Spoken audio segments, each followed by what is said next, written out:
Liberals are calling for a boycott of all things Disney because Jimmy Kimmel has been pulled off the air.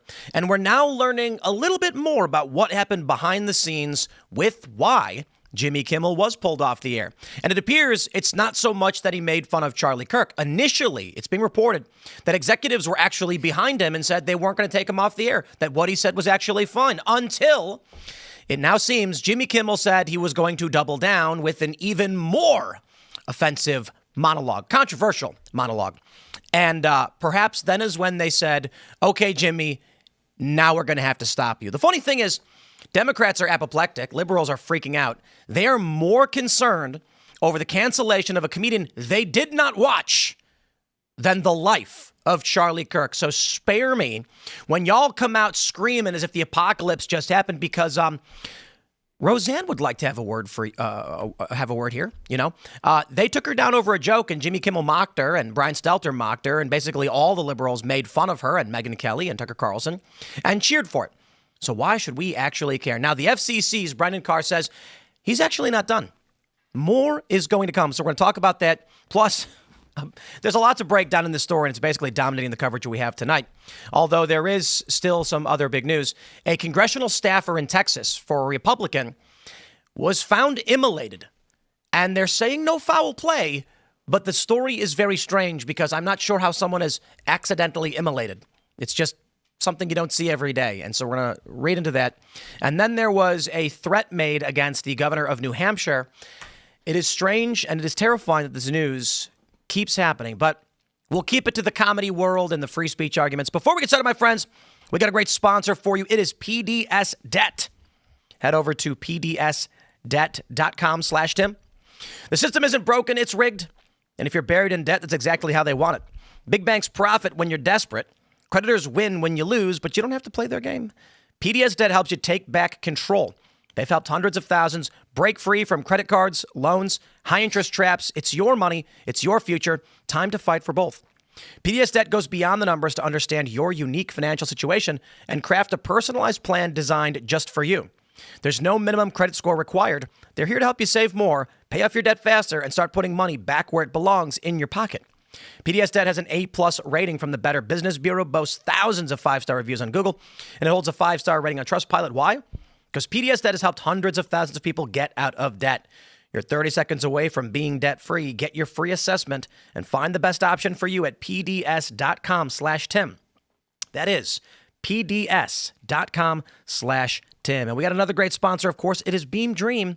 This is basically my favorite thing ever. Beam Dream is a delicious cup of hot cocoa. I drink it right before bed, and it helps you sleep. It's got tons of really great stuff in it. This is the cinnamon cocoa. I've been drinking the brownie batter flavor, but it's fantastic. My friends, I am getting a good, consistent 8 hours of solid sleep every night. I fall asleep basically right away. I wake up clear-headed, no grogginess, no midday crashes. I'm more focused when working. I got more energy throughout the day. Honestly, it is absolutely fantastic. It's got melatonin in it. It's got L-theanine in it. It's got magnesium. Personally, the magnesium is what I was deficient in, because I used to, if I work out too much, I would go to bed and I would get bad cramps, and I would always try to rehydrate. I don't know what the problem was, and it turns out probably the magnesium. So this has been absolutely fantastic. My sleep score, I think last night, was like 99. I have these apps that track my sleep, and it was like, bro, whatever you're doing, keep doing it. And since I started drinking Beam Dream every night, it has not been better. So check out shopbeam.com/Tim Pool, and you'll get to 35% off. And thanks for sponsoring the show. Don't forget, join the Discord server at timcast.com. Click join us.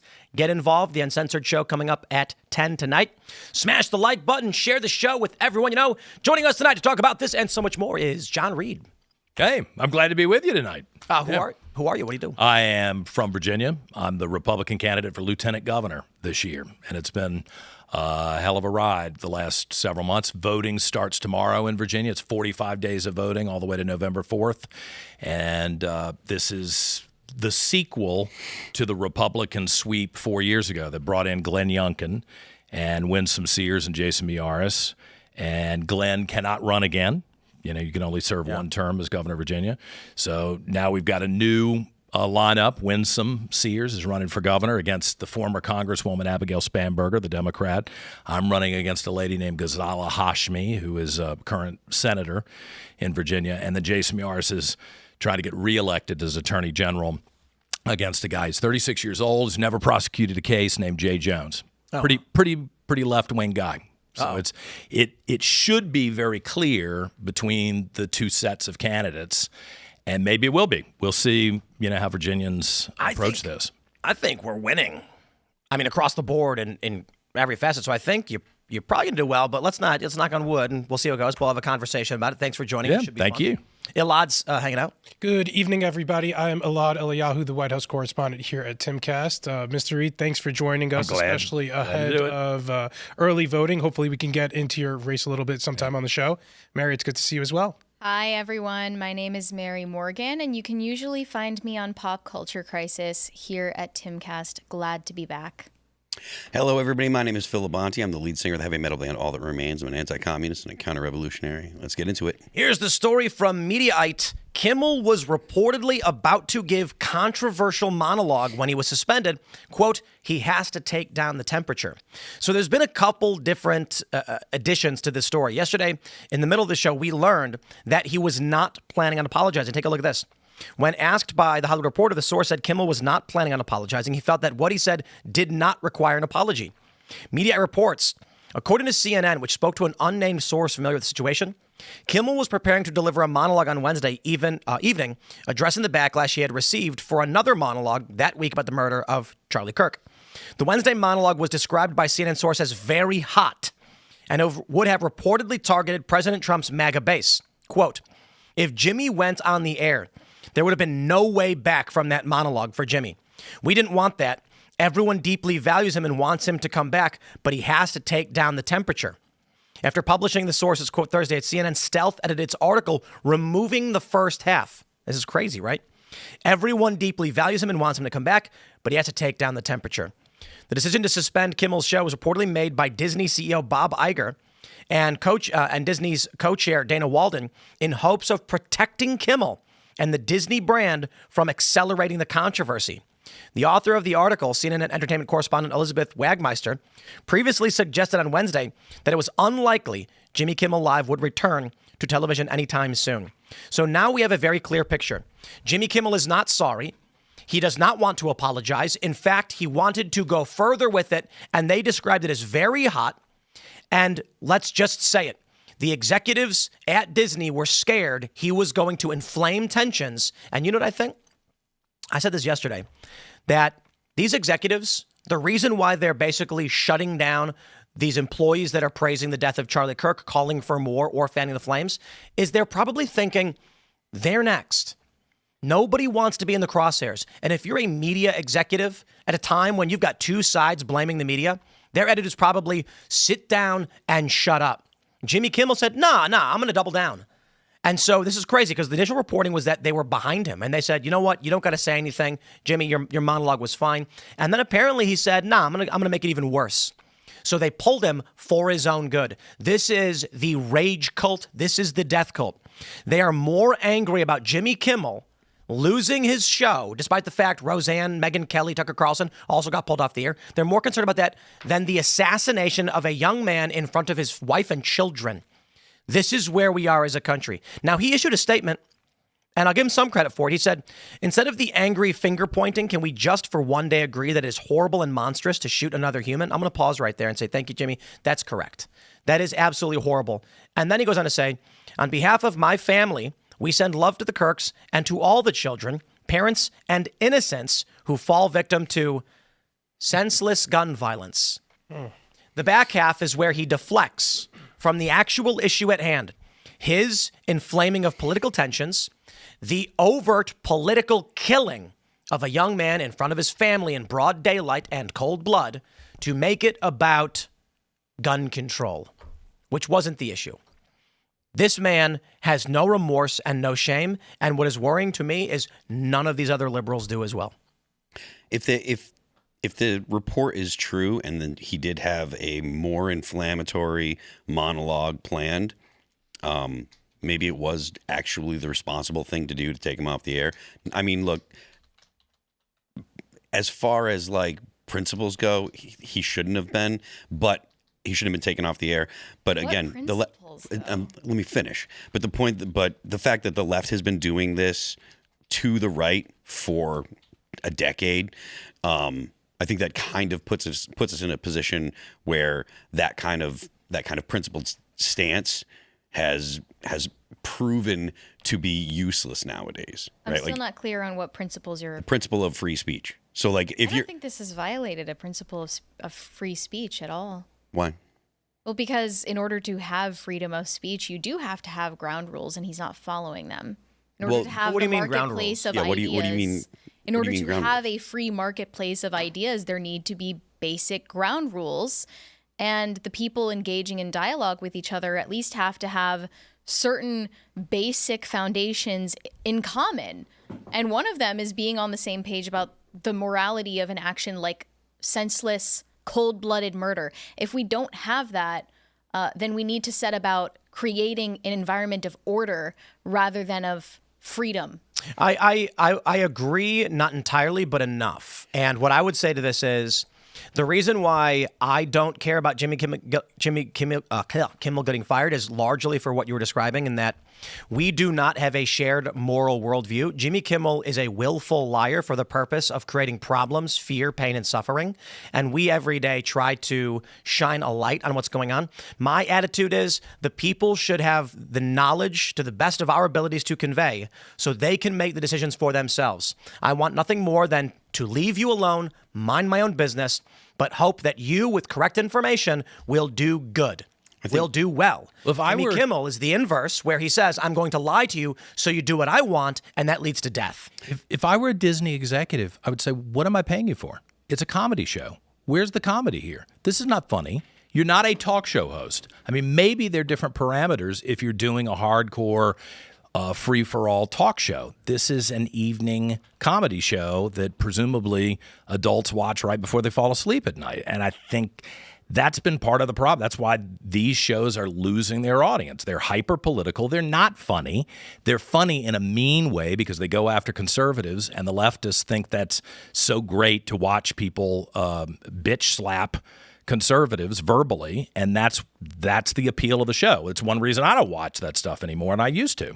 Mary, to your point, like I think that's what I was getting to at like the second half of my comment, right? If you're going to talk about a principled stand, if you're going to say, well, I have the principle of free speech, and I think that you should be able to say whatever you want just so long as it's not specifically inciting, that's the principled stance. But the follow-up to that, which I was saying, was basically in line with what you're saying. Like, we're in a situation where the ground rules aren't the same for everybody, and the left has been doing this. And you look at the way the left has been reacting. They're saying, oh, all these people, how come you were so pro-free speech before, but now you're not? It's like the left wanted it this way. Real quick, just there's an alert that went out about 40 minutes ago, right before we started the show. Unconfirmed reports of a gunman on UNC Wilmington campus. They're advising everyone to shelter in place. So if you haven't heard that, please look into it. Hope everybody's okay. And based on the video I've seen, I don't know how credible the reports is. There's a video of a man walking, carrying some kind of long gun, but I don't know about how this is North Carolina.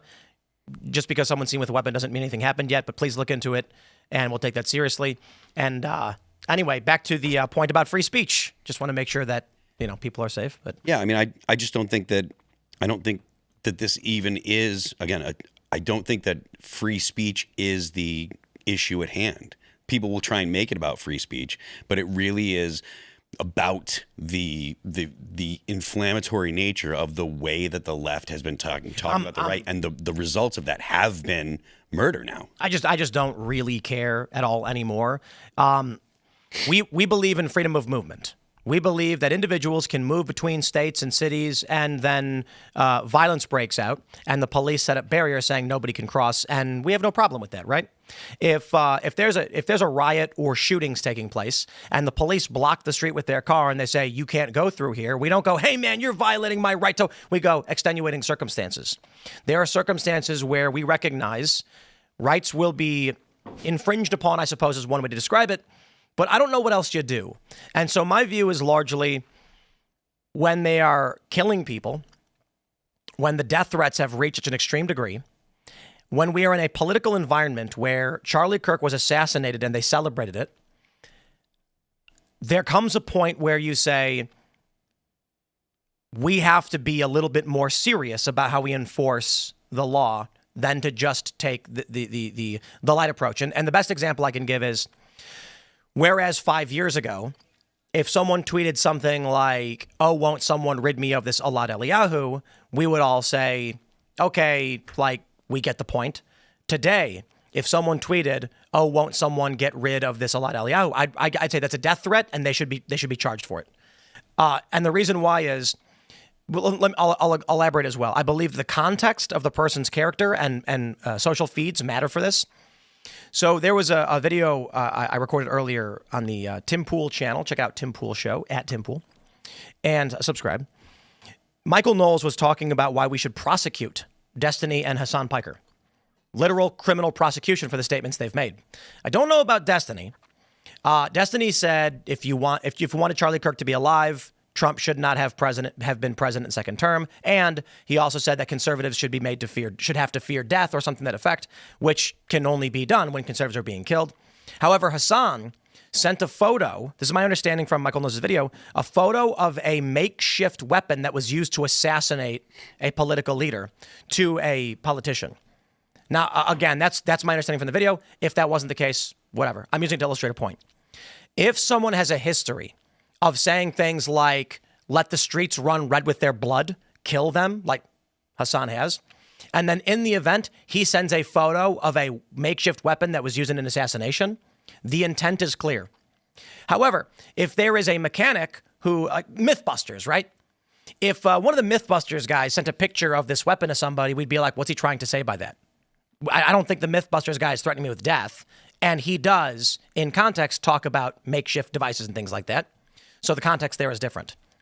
In the past, we have seen what I refer to as the Tweedledee Tweedledum death threat, where one person would say, you know, we really should be rid of these priests. And then someone would point at Elaad and say, that's the priest. You know what they're doing.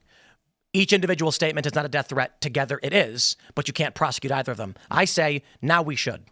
The half statement counts. If you are standing next to somebody and you say, go kill Nazis, and the other person says they're the Nazi, you're both under arrest because you both issued a death threat.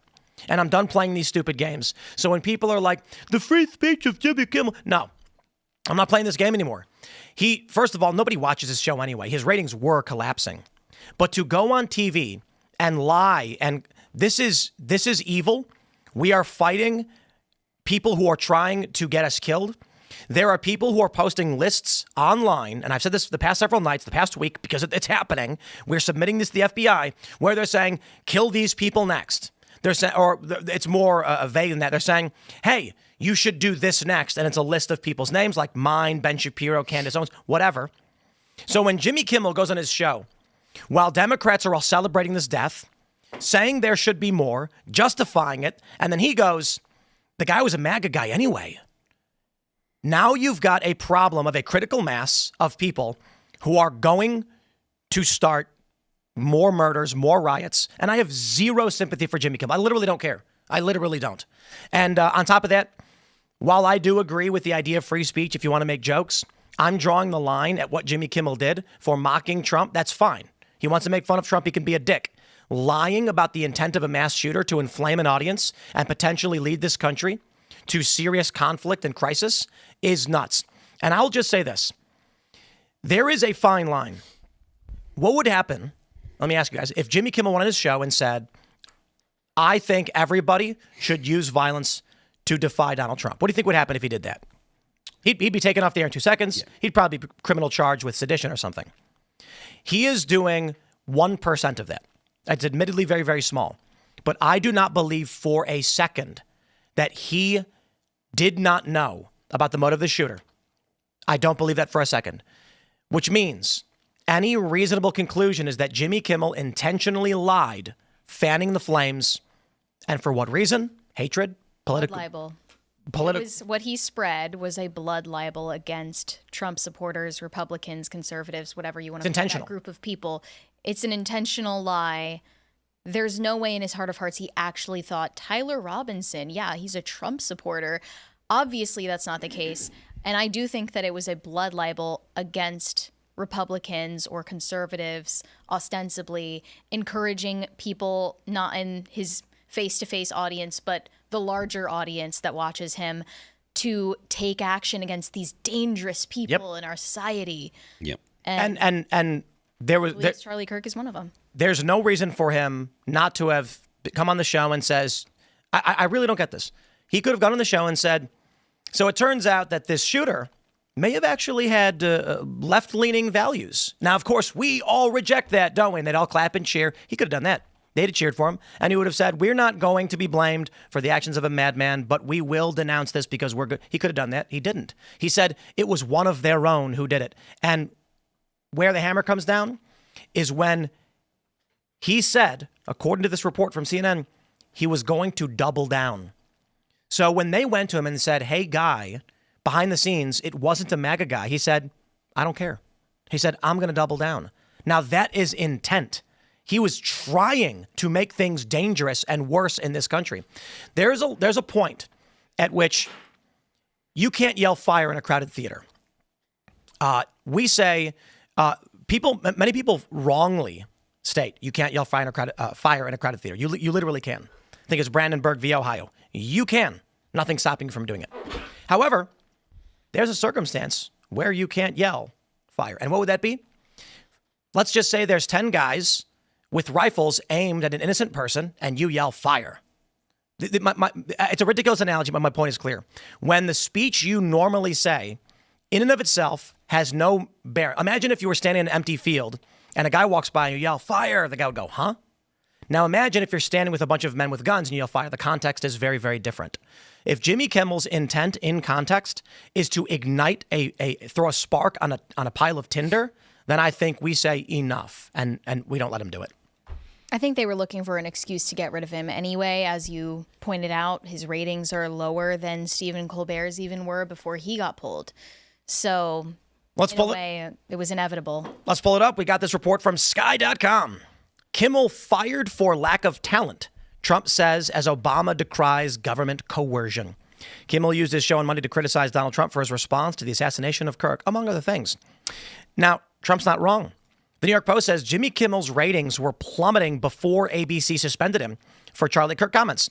They say Nielsen data showed sharp summer declines and a year-long slide that leaves him trailing late-night rivals such as Fox News' Greg Gutfeld and Colbert.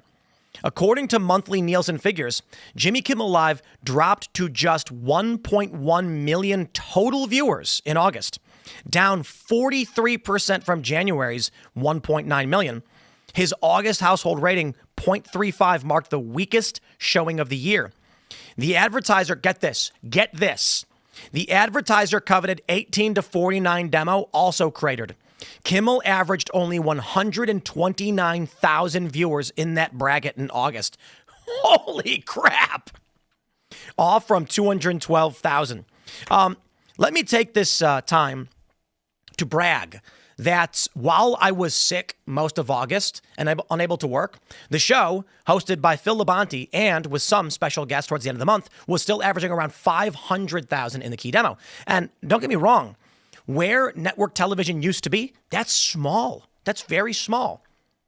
Jimmy Kimmel at 129,000 viewers. Yo, I think I got a video of a cat on my Instagram that does better than that.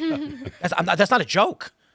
I literally, it's a video of a cat and it's looking like this. Kimmel's the joke. And it says when it's Tuesday, but you've already given it your all. And the cat's like just super tired. And it plays that song from Enya, who can say? And it's got like 500,000 views. So I can post a cat meme and have a bigger show than Jimmy Kimmel. That's why he got booted. That's probably right. It's a lousy show. He's aging out of the key demo anyway. I mean, I think if you look, his audience has moved on. The new audience isn't interested in him.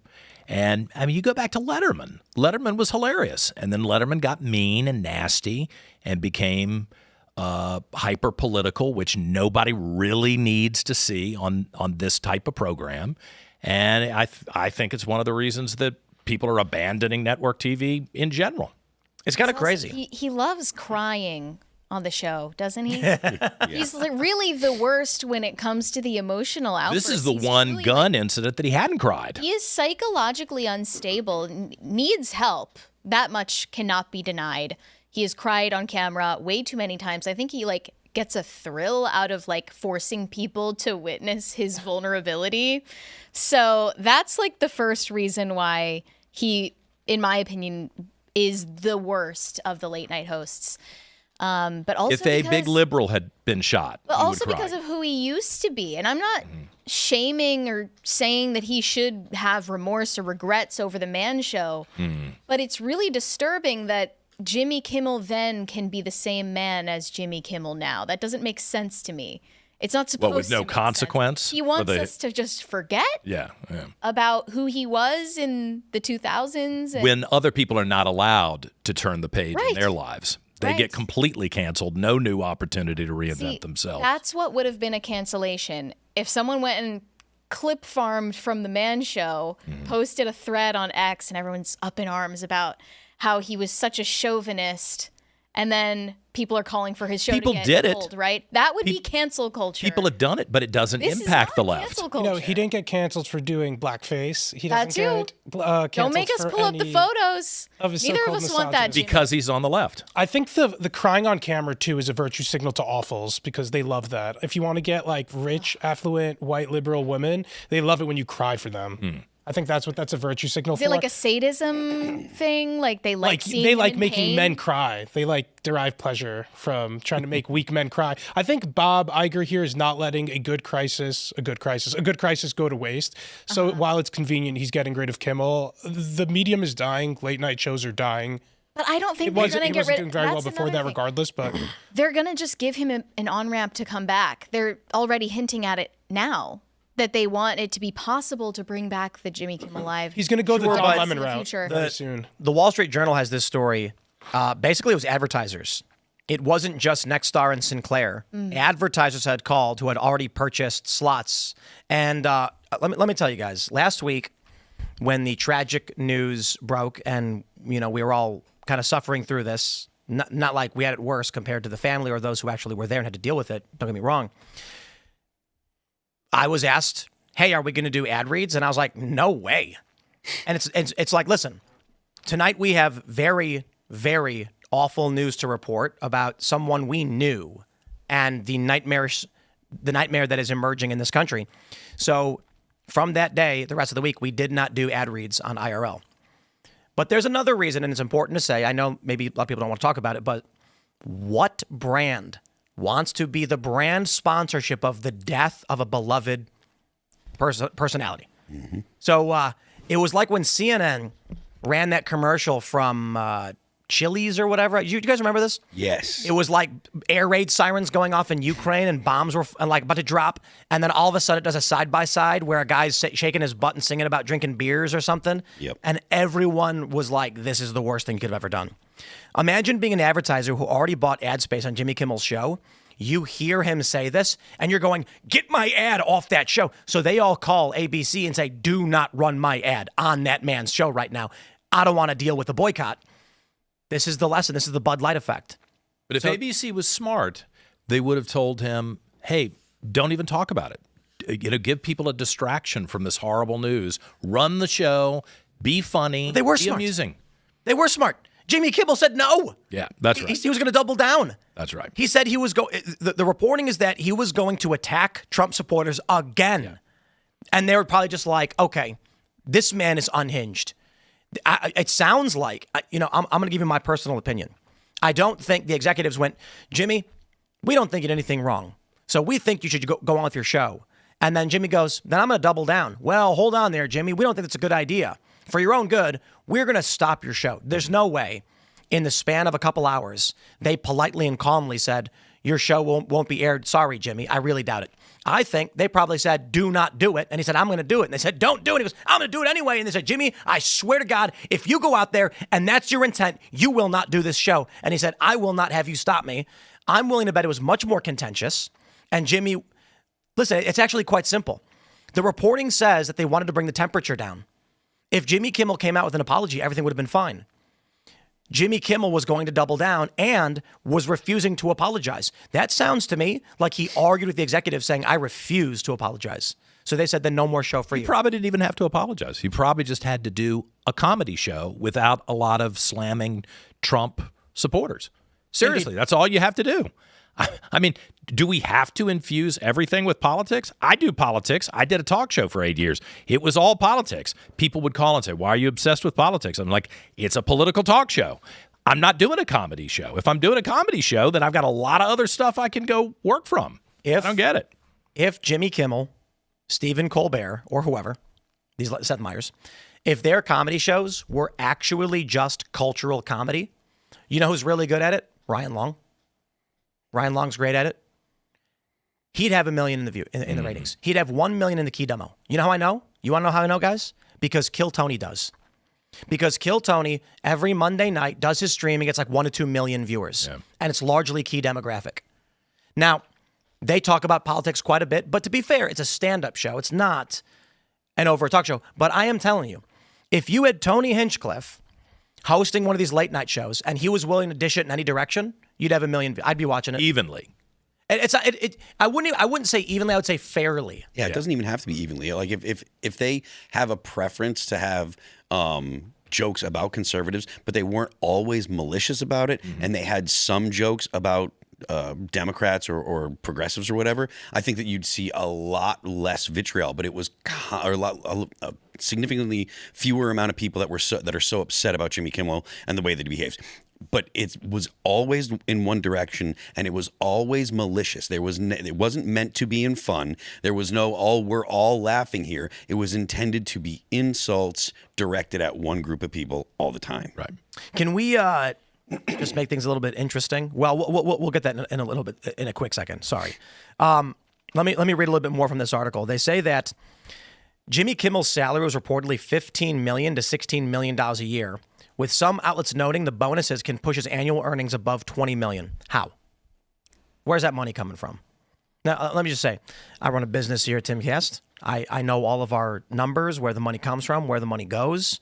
And based on the viewership that we get, which is much, much larger, we do all right. We do all right. But there's ain't no way anybody who works here is going to be getting $20 million a year. So I got questions. To be fair, $1 million in the ratings per night, depending on who you're selling to, Boomer's got a lot of money. Most of those viewers are Boomers, and his key demo ratings are no good. The scary reality here, I guess, is that the key demo ain't the key demo no more. 18 to 49-year-olds ain't got any money. So if you want to sell the product and you want to see that actually land, you really do want to be targeting 60-year-olds, because Boomers are the only one with any real capital. Well, so as you've pointed out, there are less of the 18 to 29-year-olds in general. That's exactly. The Boomers, there are just less of them to go around. And his salaries, not even to mention the salaries of all of these people working on his show, which is probably, it might be around 100 people total. I don't know, maybe hundreds. If we get to the administrative bloat territory, it's probably hundreds of people whose livelihoods depend on this show, and Jimmy Kimmel just covered that in gasoline and threw the match. I want to jump to the story from the Daily Beast and start by saying Jimmy Fallon cancels appearance after Kimmel's show gets cut. We won. Congratulations. Winning now does not mean winning forever. You may invade and conquer great lands, and one day those lands may be conquered back. But when Jimmy Fallon cancels an appearance after Kimmel's show gets cut, that means, I'm going to give you my opinion on this one. It's all opinion because we don't actually know what happened. He was supposed to do some event and he canceled it. It sounds like ABC had an emergency meeting.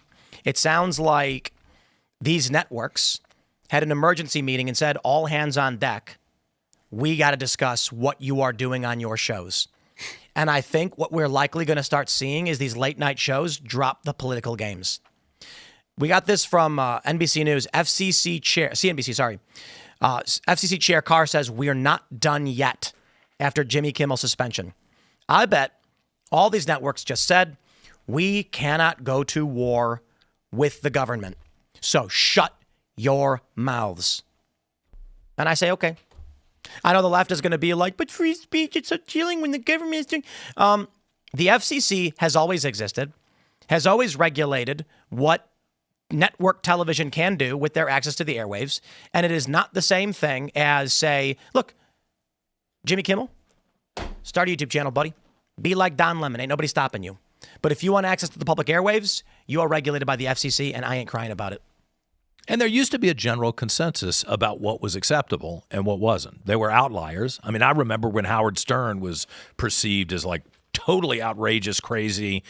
You know, we've got to shut him down. They tried to bring him to Richmond, and all the conservatives in Richmond freaked out, and he actually didn't survive in Richmond. But he was an outlier. Now you look at it, and you think there isn't a general consensus about what's acceptable.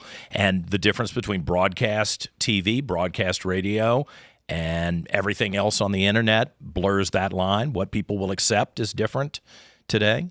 The stuff that people regularly consume online would have people would have had heart attacks and died 20 years ago.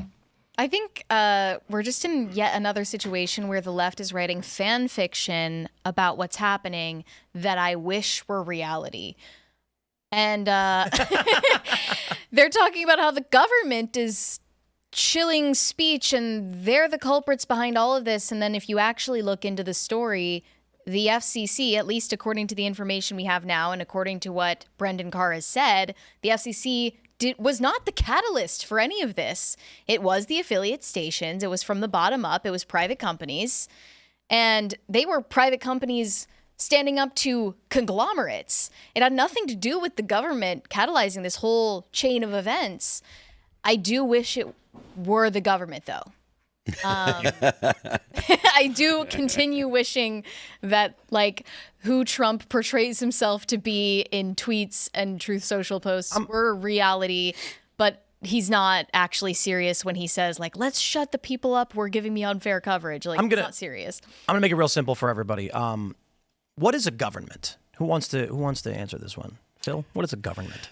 Well, I mean, it's an organization, at least in our country, that's voted on by the people in order to do certain basic things. In my opinion, the role of the government is to protect property rights, make sure that there's a military to protect borders, and provide courts for redress of grievance. And as far as I'm concerned, that's about all that I think the government should be doing. All right. I mean, the general idea of government is controlling authority structure over a nation, its borders, and its people. And in the United States, I think you are largely correct as to how it operates. So I agree that's what a government should be. It should be a structure of the people for the purpose of protecting the rights of the people and ensuring that those rights aren't infringed upon, ensuring protection from external forces, in which case, my view on all of this is very simple. As I've stated before, there are two different worlds occurring within the same country. This is a conversation that has been had for almost 7 or 8 years now, and it's a conversation I did not bring up. Many individuals and academics have pointed to the fact that there exist two different countries. Stephen Marsh, I cite quite regularly, a smart man, despite being a liberal and we disagree. He is a smart guy on this matter, much more learned than I. And he said, there are two countries existing within the borders of the United States, a multicultural democracy and a constitutional republic. And he said, I am of the multicultural democracy. And I said, interesting. I am of the constitutional republic. In which case, the answer is quite clear. If my government drops a bomb on someone like Soleimani, I don't care. I mean, I'd prefer that he doesn't do it. I know Elaad's over here nodding like, come on, let's go. I'd prefer that we do it. My point is, when the U.S. government engages in military actions for the betterment of the interests of the country, the questions that I have are these justified? Is the appropriate use of force? I don't go, oh, heavens me, they murdered somebody. I say, this is war and military, right? Here's a better example. The social media platforms all say that advocating for violence is an immediately bannable offense. However, if you went on your social media platforms and say Donald Trump was correct in dropping a bomb on Soleimani and blowing him up, you would not be banned. Because even YouTube agrees the context of the terms of service and the calls for violence only applies within a nation. Now, we are not yet at the point where I would say we have a manifest two different distinct countries by which that rule would apply internally. As it would apply to the FCC, that's exactly how I feel. So when they come to me and they say, but Tim, free speech. And I'll say, sure. And I don't really grant freedom of movement to terrorists in Iraq or Afghanistan. I don't think the U.S. should be there. But this is my point. You would not grant freedom of movement to Russians in Ukraine, despite not being anywhere near there. My view is largely we have a government of for and by the people. It's us. They're not us. They seek to destroy us. They are an entirely separate system. They don't believe the same things we do. They don't believe in the same laws. And they're willing to lie to steal power, cheat, and even kill someone like Charlie Kirk. When I see this government engaging in actions that is within the Constitution, but is shutting down the illicit speech, and I mean like the threats of violence and all that stuff, I'm not going to cry about it. I am not going to cry when Jimmy Kimmel gets his show taken off the air, even though I do agree with people having the right to free speech, because these people are trying to destroy us. And as they say, all is fair in love and war. If it's a culture war, then so be it. I am not going to reach my neck out and defend evil people. And so long as the Trump administration and the current government is protecting us as Americans, and I'm not even playing that heritage American game. All Americans, even people who immigrate here, I know may or may not agree.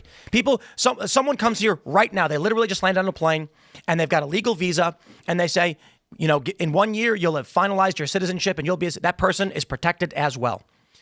These liberals, the left, are advocating for non-citizens to cross the border and be constitutionally protected. That is a violation of our social contract. I am not going to protect those that do not exist in the same world as we do. My government is for us, the American people, and these people are clearly acting outside of that when they murder, lie, cheat, steal. And what did Jasmine Crockett say? Committing a crime doesn't make you a criminal. That quote's going viral right now. So when you come to me and say, but Donald Trump is doing bad things to all of these people, I'll say they're not Americans, right? I'm sorry. And I'll stress, he's not even doing anything unconstitutional. So I'm not going to even normally, in a normal circumstance, if Trump, the FCC said we're going to go after this show or whatever, I'd be like, we got to be careful about slippery slope. I ain't slippery slope in anything. These people aren't us. Jimmy Kimmel lying to the American people about the political leanings of a shooter to justify the murder of Charlie Kirk. There's no slippery slope defense or anything for me. I'm going to say, oh, that sucks for you. And it's not even the FCC that did it. It was advertisers. So spare me your lies. I'm done playing your games. I won't defend you. And if Donald Trump goes and starts arresting Antifa, I'm going to be like, okay, they're terrorists. Sorry. I watched a guy in Black Bloc throw an explosive at an 80-year-old woman when I was in Berkeley 7 years ago. And you mean to tell me that's protected speech? I'm not playing these games. Trump, go arrest all of them, and I ain't going to cry about it. And it's refreshing that people on the right are finally coming around to that realization, growing up a little bit and realizing that when you have power, you do need to wield it, especially if you want to keep it and you don't want to be oppressed. These people cannot be taken at face value. It's just the constant, look at their hypocrisy, look at the left's hypocrisy narrative. That discourse just has exhausted all of its value. It's not worth calling out their hypocrisy anymore. People on the right thought that this was all just going to shake out. Like, if we just stay cool, it's going to shake out. And I'm really tired of seeing decent people who do have some sort of standard and morals and polite nature being played and having their good intentions used against them. And so at some point, without devolving into a nation that's at war with itself, I think we're close to that already, unfortunately. I mean, I'd like to be one of the people to try to stop that from happening on a regular basis, but we've got to send a message that we're not going to tolerate this. I told somebody the other day, don't complain about a young person who thinks it's okay to shoot someone over political disagreements when in Virginia, John Hinckley Jr., who shot Ronald Reagan, is walking around Colonial Williamsburg with no problem.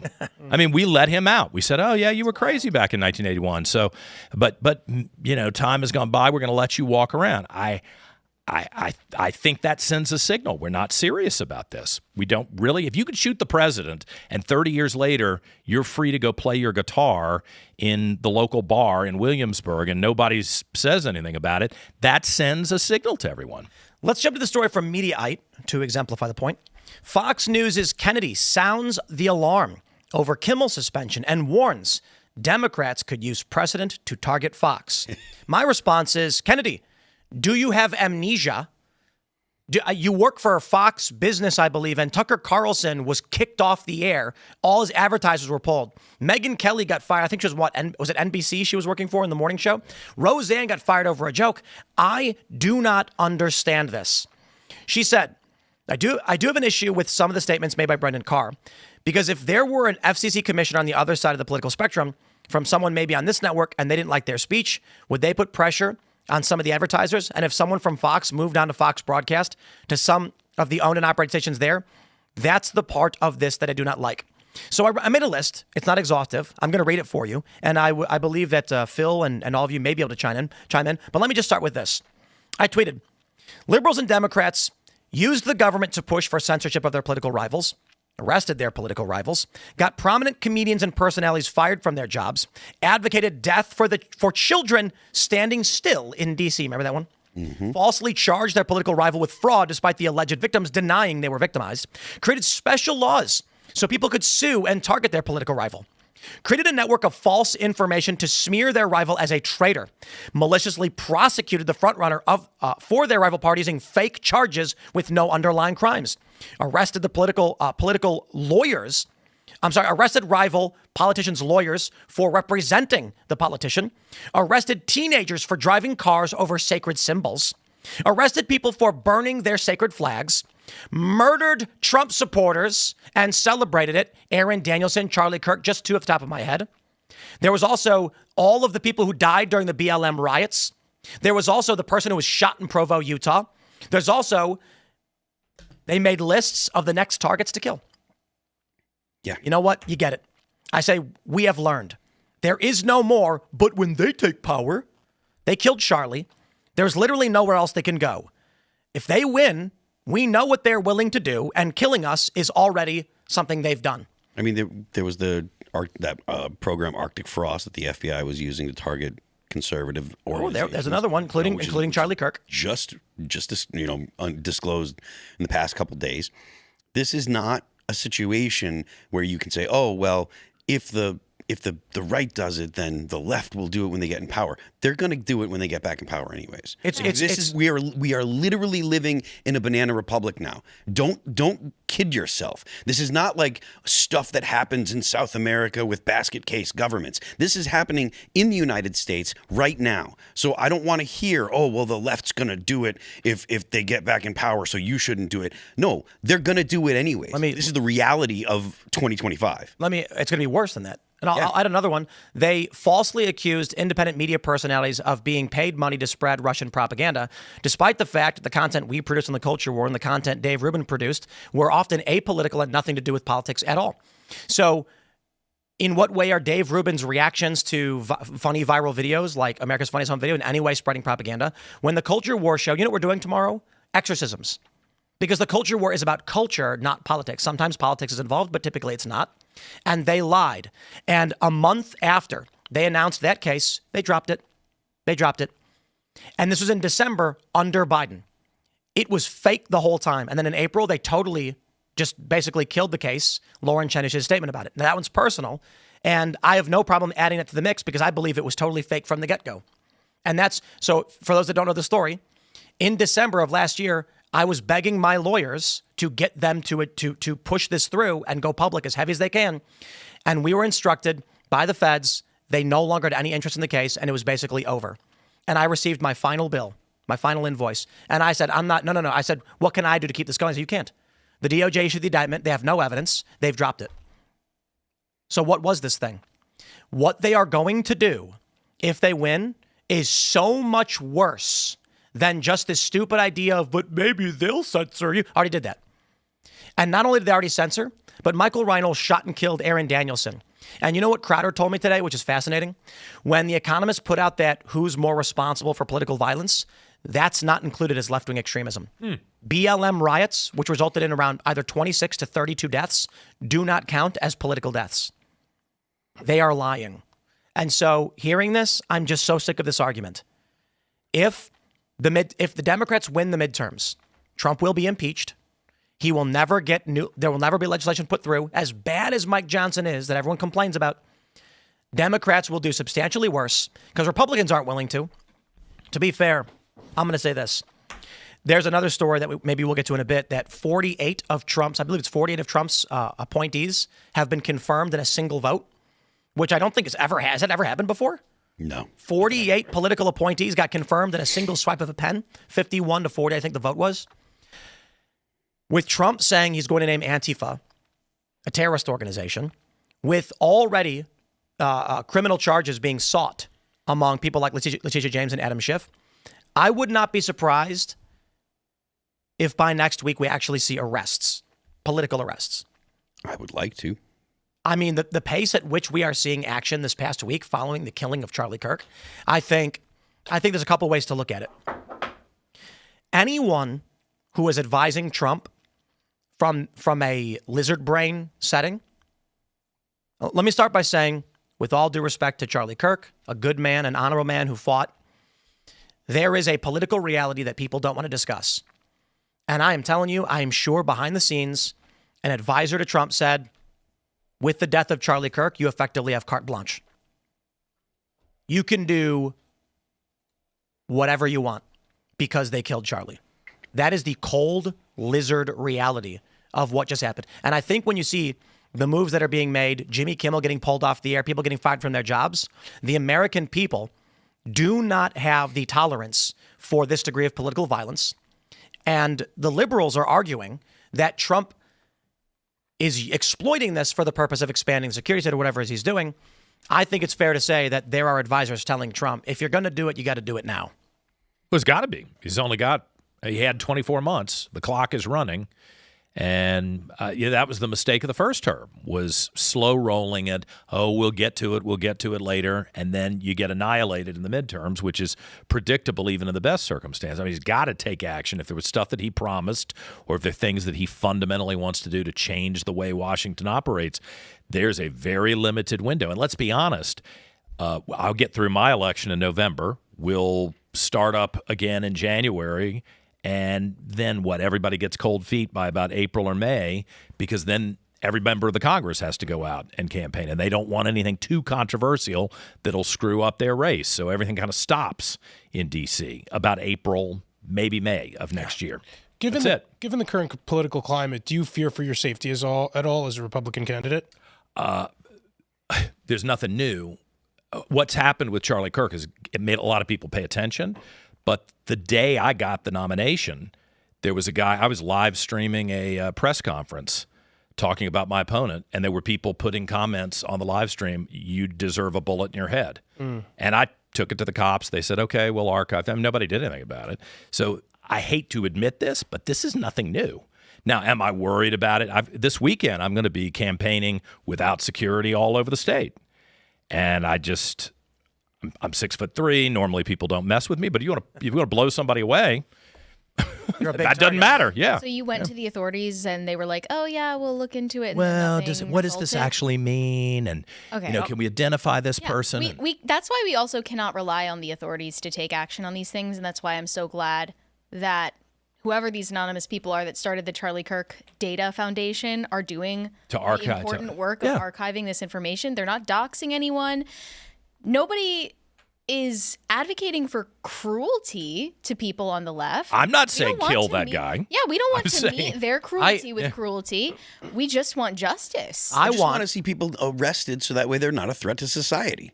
Indeed. People who are advocating or inciting violence should be charged for it. Yeah. And my attitude right now is, 5 years ago, if someone said, oh, won't someone rid me of this priest? I'd say, yeah, we get it. Mm-hmm. Today, if someone says it, I say, charge him. Yeah.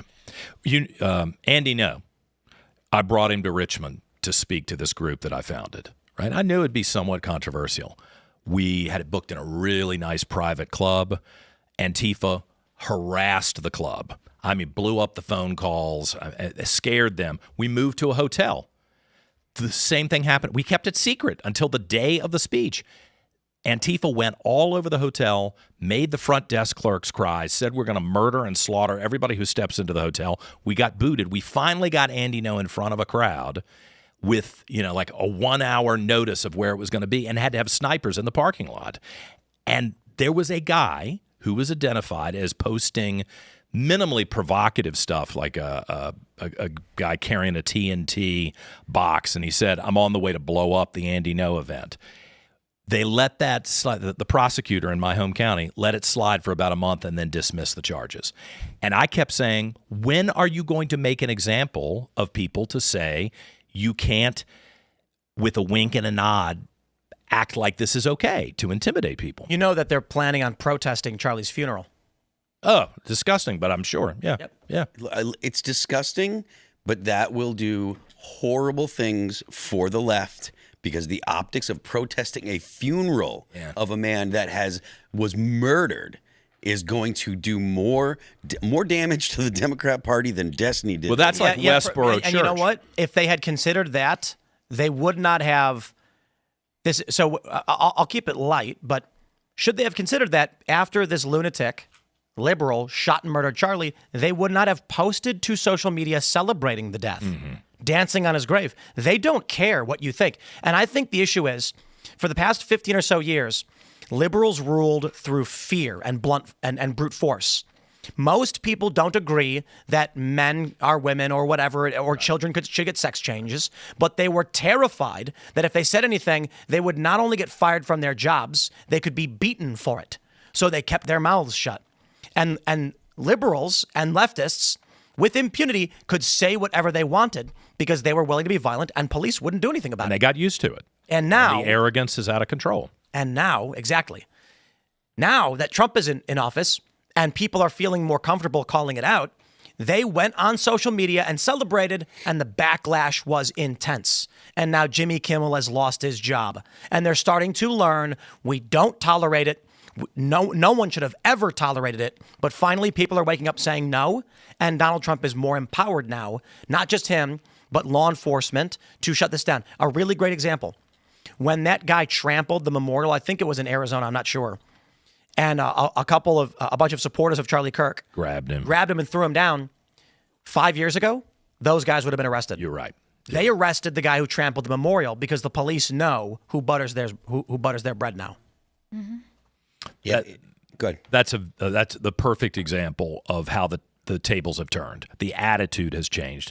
Our side's not going to sit quiet, and I think the cops do realize who's on their side and who's not. And to your point about protesting Charlie's funeral, doing damage to the left, I would use the example of how the Westboro Baptist Church guys went and protested the gay people who died of AIDS and interrupted funerals, where a decent person would say, no matter what I think of you, no matter how much I dislike you or I have a problem with you, bury your dead, and we're not going to interrupt you. I mean, that's just kind of a decent way to live. Are you familiar with the Christmas truce?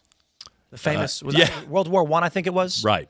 That on Christmas, they lay down their arms and they drank hot cocoa and tea or whatever and celebrated Christmas enemies, and then with the next honor, day went back to the trenches. It's just it's crazy. And all that's been lost.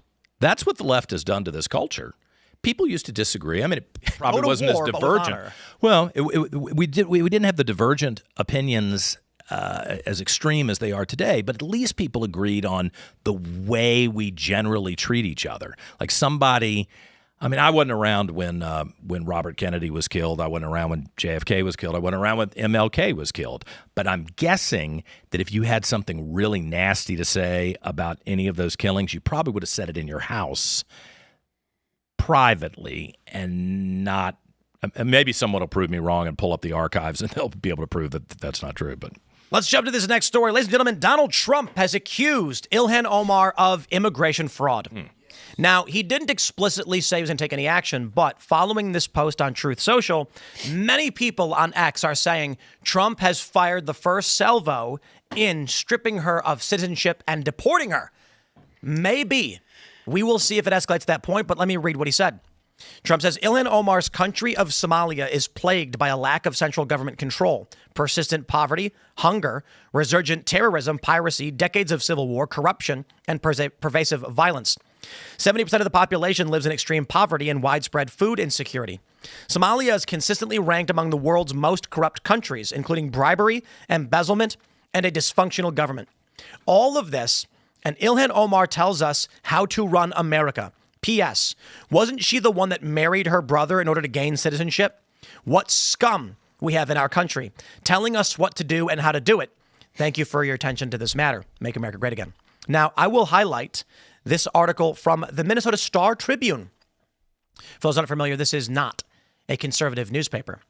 And they reported in 2019, new documents revisit questions about Rep. Ilhan Omar's marriage history. Although she has legally corrected the discrepancy, she has declined to say anything about how or why it happened. New investigative documents released by a state agency have given fresh life to lingering questions about the marital history of Rep. Ilhan Omar and whether she once married a man, possibly her own brother, to skirt immigration laws. She's denied these as baseless rumors, but even the Star Tribune says she possibly married her own brother. Why would Donald Trump make this post saying it's her country of Somalia? Didn't she skirt immigration laws? I think it's a reasonable assessment that Donald Trump may make a move to strip her of citizenship, revoke, and deport. Yeah, I mean, look, if it comes out, there should be an investigation. And if it comes out that she did violate the law, no one is above the law.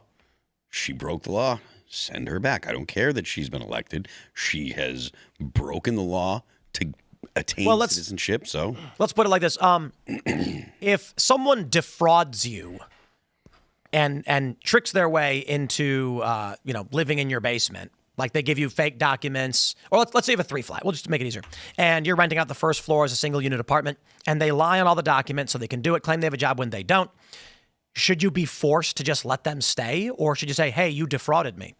I don't buy this argument that, they would say like, well, it's pretty dangerous. She was elected. So what? I agree with Phil. If it turns out she defrauded the U.S. government for immigration, then her election is void. That's it. Goodbye. You're not a citizen. You shouldn't. You weren't eligible to be a citizen. Well, I think in her instance, the way Trump's framing it, the rumor, I should say the reporting actually, is that she married her brother so her brother would be granted citizenship. I see. However, if she commits immigration fraud, that does subject her to revocation of her immigration status.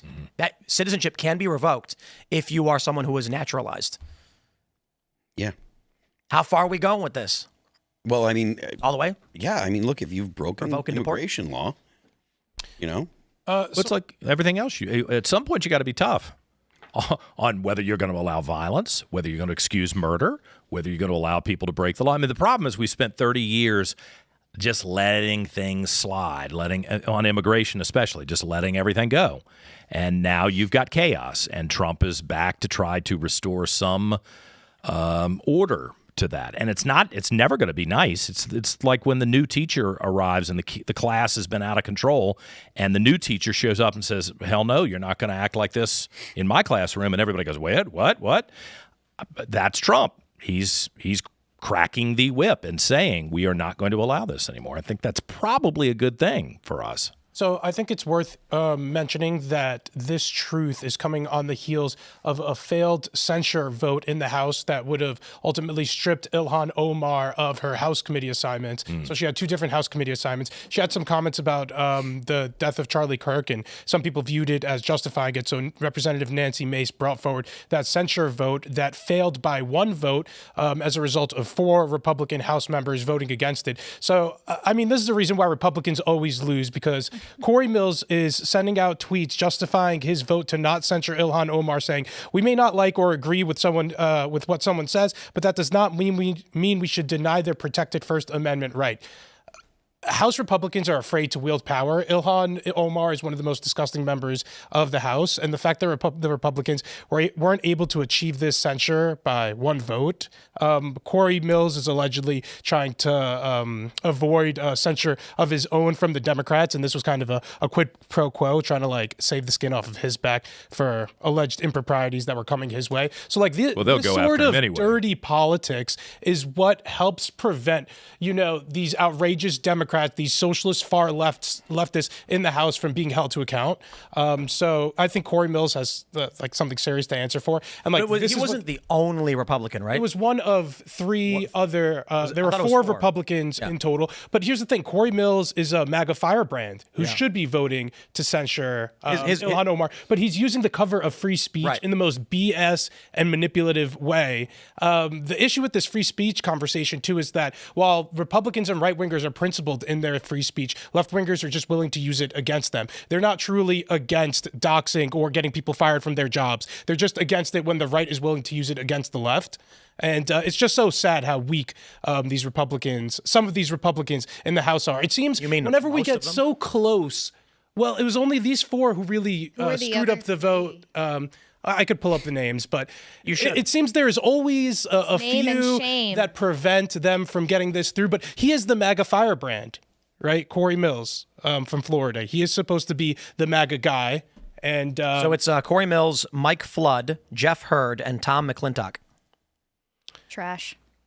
So, this is why Ilhan will continue to have committee assignments. A far left Islamist in the House will continue to have her House assignments, her committee assignments because of Corey Mills. I'm confused. Yes? Why didn't Israel just get her removed?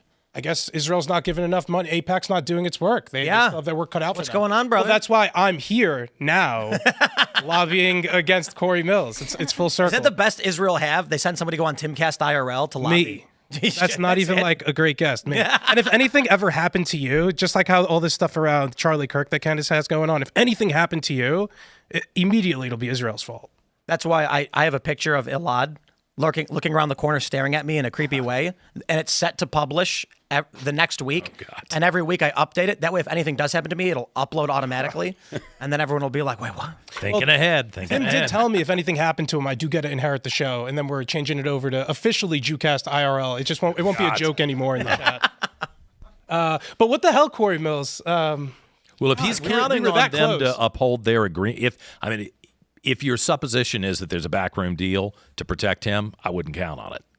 I wouldn't count on it. These people do not honor agreements. And then there was also LaMonica McIver or something from New Jersey where they were in jail yet? No, there was another deal there to prevent that censure from moving forward because of these such slim majorities. You in the House. Cannot exist as a nation when you cut political deals with people who break the law in this way. And we have done it for too long. And the argument is always, but we don't want to fight. And it goes back to, what was it? Was it 1876 when our president was chosen by committee and not by election, which it was that ended Reconstruction? Basically, the fear was the Civil War was going to break out again. They couldn't figure out who was actually going to win, and so they compromised. A committee came together and said, let's just decide who the president's going to be. Then we'll all agree at the fight, right? Okay, so in exchange for this person being president, we'll end Reconstruction, and there we go. And from there, this is a country of, I know you broke the law, but if you agree not to come after me, I won't go after you. So at the highest level, you have D.C., a swamp full of swamp monsters breaking the law and cutting backroom deals. You can't function this way. That McIver, she's the one who hit the cop, right? Punched the cop? The ICE agent. Why isn't she in jail? ICE facility. She punched the cop. Because they're scared to prosecute her. Yeah. Well, that's when regular people can watch a politician punch a cop and get away with it, they're going to say, I guess the laws are off then, huh? Yeah. Then what do you think happens next? Well, I mean, more of the same, more of what we've already got. It's going to intensify. I mean, I would love to see, some reconciliation. I would love to see the temperature cool off because I don't want to see a hot civil war. But we've been taking steps towards that, for the past at least 5 years, 6 years. It doesn't have to be a reconciliation. It just has to be an agreement that we're all going to obey the same laws. Like, I can't go into a museum that's hung a painting that I don't like, that offends me and my Christian beliefs, and throw red paint on it. And you can't go into the streets of Richmond, Virginia, and throw a rope around a Confederate statue that nobody voted to take down and drag it through the street just because you are offended by those statues. I mean, maybe you have a reason to be offended. That's on you, but we have to obey the law. And that's completely out the window now. I think that this period, which is devolving into civil war, whatever happens, started probably with 2007, 2008. And you could make the argument that it's tied to the what was the act that allowed the mixing of investments? I'm brain farting on this one. The Dodd or whatever it was. Dodd-Frank. Dodd-Frank. There you go. I was gonna say Frank Dodd. I'm like, that's not right. Yeah. So some people argue like that's all policy stuff. 2007 was the groundswell political moment where people snapped, and it created a network of global crises that have never been solved. Notably, I was supposed to have a kid in 2008. Traditionally, I was about 22, 23 years old into 2009. That's the age at which people usually have kids. The financial crash happened, and I couldn't afford to do anything, so I didn't. And most millennials didn't because we had no jobs. We were living together as roommates. That's what we could afford. There was no prospect of growth, and we didn't even know it was a problem. We didn't even know it was happening because to us, the way I've often explained it is, I was already at the bottom, so when the market collapsed, I didn't go anywhere. What people what I and my cohorts didn't understand is that we were supposed to be growing in financial access, housing, etc., and then have kids around that time. Without kids, you get a bunch of angry, listless young men with no families and nothing to lose. You get a collapsing economy. You get political crisis after political crisis. Then you got the Tea Party. You got Occupy Wall Street, which turned into Donald Trump, which turned into the Russiagate era. If you go back to 2007, since then, it's pretty wild to think about. When I imagine what life was like in 2013, 14, I don't know, I'm going to see Marvel movies, skateboarding. Things don't seem that bad. But when you look back at a condensed history, the way we look at, say, the World War I and II era, the Civil War era, the Revolutionary War, the condensation of history makes it look pretty startling. In 2007, the global financial crisis hits. People lose their jobs. People's savings are wiped out. Young people don't get a start on life. This leads to anger over these bailouts for these big, ultra-rich fat cats, and the people on the ground experienced what corruption led to.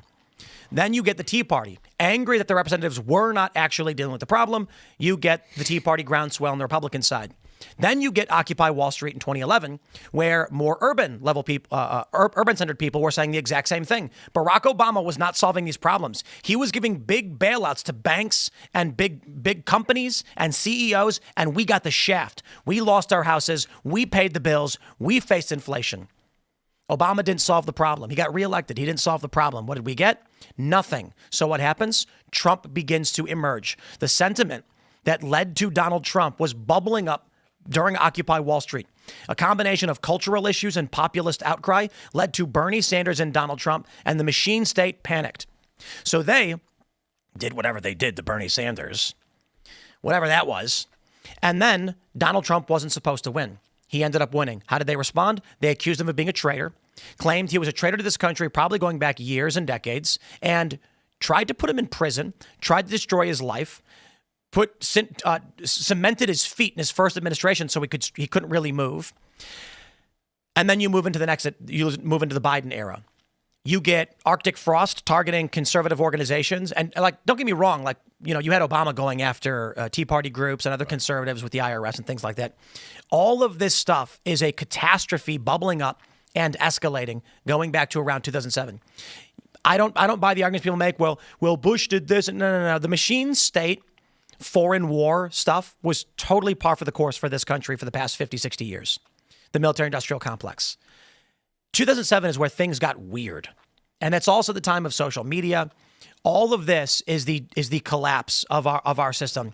And it's come to this moment. It's been getting worse. It's getting worse. And I don't see any of this turning around, to be completely honest. I mean, I don't see it either. That's one of the things that we are constantly talking about. Where's the off-ramp? How do we fix this?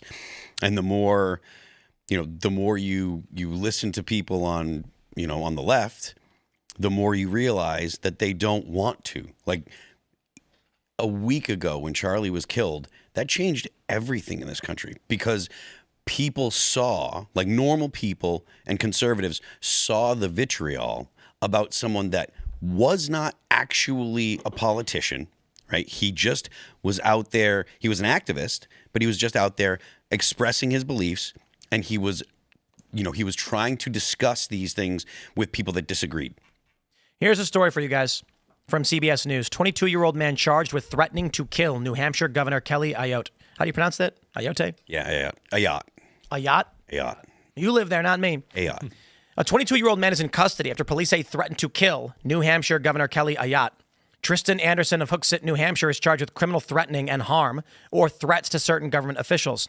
The criminal complaint against Anderson released Thursday alleges that he did knowingly threaten to commit the crime of homicide and or assault against Governor Kelly Ayotte, the current governor of the state of New Hampshire, for the purpose of influencing such officials' actions or in retaliation for action taken as part of such government's official duties. He was allegedly messaging with a woman on Snapchat saying he was going to target the New Hampshire mayor, Kelly Ayotte, with my weapon of mass destruction. He had also made anti-Semitic remarks in the messages as well. Yeah. The woman told police that Anderson owned guns and that he had made mention of making pipe bombs. Anderson allegedly had shown the woman metal tubes he was using to make the bombs, as well as nuts and bolts he was going to put in them. Police said Anderson had allegedly bought fireworks and taken them apart to create pipe bombs. He was arrested August 28th and remains in custody without bail, pending his next court appearance. Ayotte is a Republican who previously senator, defeated the Democrat. They reached out to Ayotte's office for comment. His arrest happened before the murder of Charlie Kirk, but it was revealed during a heated national debate about political violence. If every policy that is being promoted by your rivals is some kind of existential threat and a catastrophe in the end of the republic, that further intensifies this kind of emotional stress. It sounds like what they are saying from this story is that this was a politically motivated death threat or threat against the governor because he did not like what she was doing. Yeah, I mean, what is happening that yesterday several cops are shot, ICE agents are nearly getting run over and then shoot and kill the people. Like, these stories are almost every single day now, if not every single day. And the scary thing is the desensitization to them. There's another story that I will attach to this one because we don't have the full details. Tony Gonzalez staffer, death under investigation. Her body was on fire. I don't want to die, she told her mother who found her. They don't say what happened. They say they're not suspecting foul play, but it is currently under investigation. So I am very curious how a Republican staffer was found immolated, saying, I don't want to die. And they're like... That's very odd. Do you know who's running against him, by the way? Who is it? Brandon Herrera. Yeah. Interesting. Yeah, totally. On the heels of this story, does that make you reconsider your security arrangements while campaigning? I mean, I don't have any option. I don't have any money, man. You know, I mean, I guess if I could go higher, I've got a couple of guys who've said, I'll go out with you and, you know, shadow you and try to help you if something happens. I appreciate that. But and who wants to live like that? I'm not running for president of the United States. I'm running for lieutenant governor of Virginia. I shouldn't have to have 24-hour security. I should be able to get in the car like I did to come see you guys and not worry about it. I'm just not going to live that way, you know? And I'm going to be careful. But, I mean, it's crazy. And you know what the problem is? Yes, these stories are happening every day. But if you go back to 2020, people thought I was overreacting on my radio show. I was like, why are we not shutting this down? We've got cops being ambushed and assassinated in Dallas, I think, when the BLM Antifa riots first started. We had... the police in Richmond, Virginia, went into their precinct. Nobody even reported on it. They didn't even bother. They set the building on fire with the cops inside. People have not been prosecuted. The United Daughters of the Confederacy Museum and Library in Richmond. I mean, maybe you hate the Confederacy. Maybe you hate those little old ladies who run the... I don't know. But that was firebombed. And no one has ever been arrested or prosecuted. What signal does that send? It says we don't care. It says as a culture... we're willing to tolerate this. And we should hammer these people, regardless of whether they're on the right or the left. And we should also be honest that most of it is coming from the left. Most of it is coming from the left. And so you have an entire generation of people who've been raised to think, if I personally get spun up about something and hate something or hate somebody, then it's okay to go after them. And that's on us. As a society, and the leaders who've been in place who haven't had the guts because they were afraid they'd be called a racist, or they're afraid they'd be called a homophobe, or they were afraid of being called a name, they didn't stand up and hammer these bad guys. So now we're all suffering. I know you have a race coming up. I don't know if you wanted to touch on it a little bit. Early voting starts tomorrow. Why should people in Virginia vote for you? Well, what I just said. I think I'm one of the few people over the last several years who's, in Virginia at least, who's had the guts to say what needs to be said and not be worried about being called names. I've been called names my whole life. You're not gonna upset me with that, and you're not gonna back me down from that. And I think it's not like I'm proposing anything that's outrageous or unusual. It's called obey the law, and I don't think we have draconian, crazy laws in Virginia, certainly, and I don't even think in the United States we have crazy laws. Just obey the law, and those laws are based on treating everybody with some basic level of respect, not harming the other person. We've lost it all. Let me ask, I understand no matter what happens in your race, people are going to view it as a bellwether about what's going on in the country. And people... Well, I've reminded the people in D.C. about that. Yeah, November 5th, whatever happens in Virginia and New Jersey will be discussed as a harbinger for what Trump's given. Viewed as a referendum on the president. What do you think of the president? If you had to give him a grade, what would you give him on how he's governing so far? Well, I voted for Trump 3 times. I don't regret that. He's a controversial guy. I don't even argue with people when they want to bring up his personality. I'm like, I'm not debating his personality. I will discuss the policies. And I do think he's implementing policies that will put us, I pray to God, in a better situation. No one wants to talk about being $37 trillion in debt. Mm-hmm. I mean, look at Greece, look at Italy, look at other countries filled with smart people. They have had economic collapses that have burdened the citizens because they just didn't rein in their spending and their financial obligations.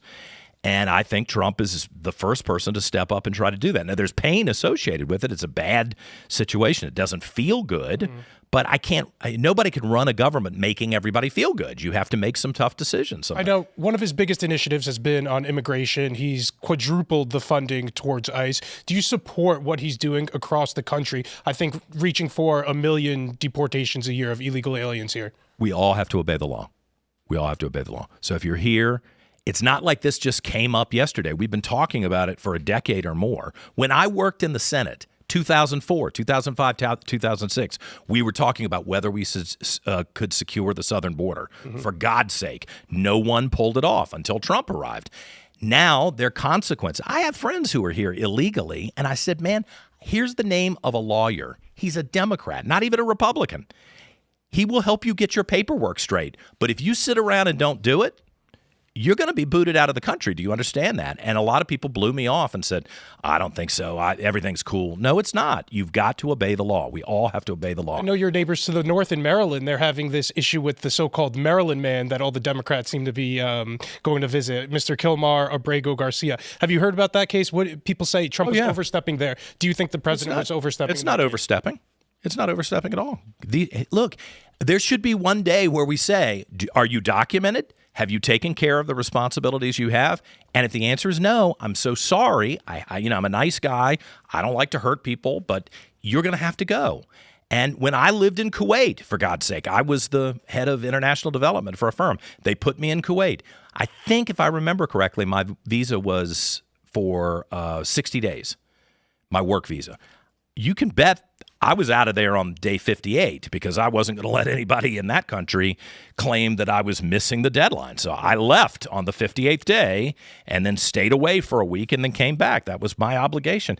Look, everybody's going to obey the law. And if you've ever traveled around the world, you know that the rest of the world is not very nice about it. One of the ways that you would be a trailblazer if elected is that you would be the first openly gay lieutenant governor, I believe, across the country. Can you talk a little elected? Statewide elected official in Virginia, and no Republican who's gay has ever been elected statewide, ever. Democrats have been doing it. Are Virginian Republicans ready for a gay lieutenant governor? I think they are ready for a solid conservative, and that's me. The fact that I'm gay is, I'm not going to lie to you, there's some people who are upset about that, but I can't help them. I worked for Ronald Reagan. I was comms director for George Allen. I've spent the last 8 years standing up for everything Christian conservatives are concerned about and believe in, most of which I completely correspond with. So I think a lot of people were skeptical when I first started running, like, oh my God, we can't cross this line. And then they got to know me. They went back and listened to the 9,000 hours of broadcast time where I stood up for them and the things they believe in.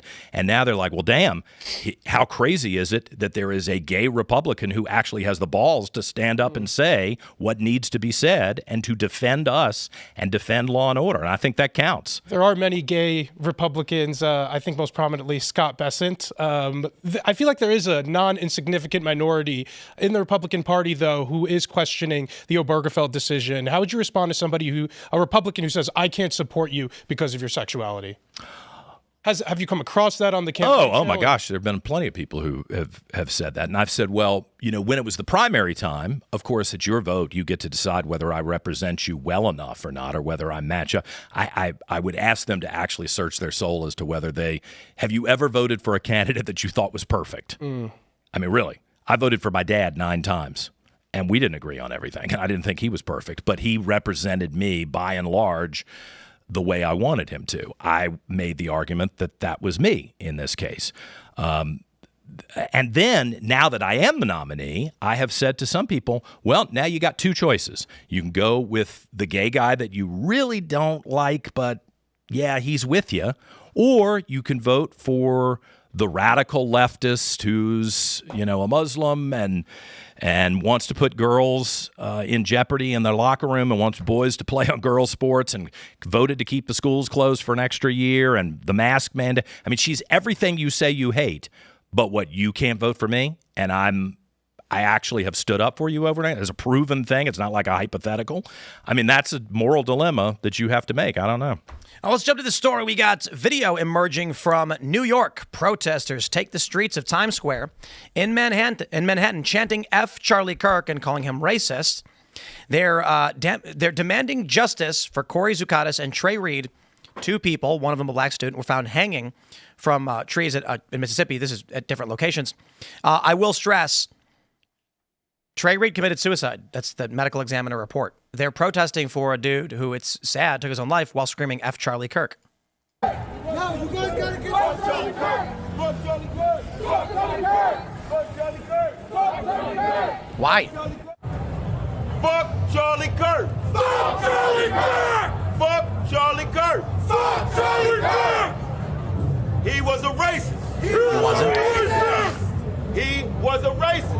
He was a racist! I'm personally familiar with that protester who's threatened me in my Instagram DMs. He's like the prominent, BLM protester. He's doing this for attention, and look, nobody gives a crap. Nobody gives a shit. He's just trying to be controversial. Justice for Trey Reid. Can I just show you this? This is from, here we go. Clarion Ledger. MS medical examiner releases report on hanging of black man at Delta State. They even called it a hanging of a black man. The Mississippi State medical examiner has come to the conclusion that the hanging death of Trey Reid from a tree at Delta State was consistent with suicide.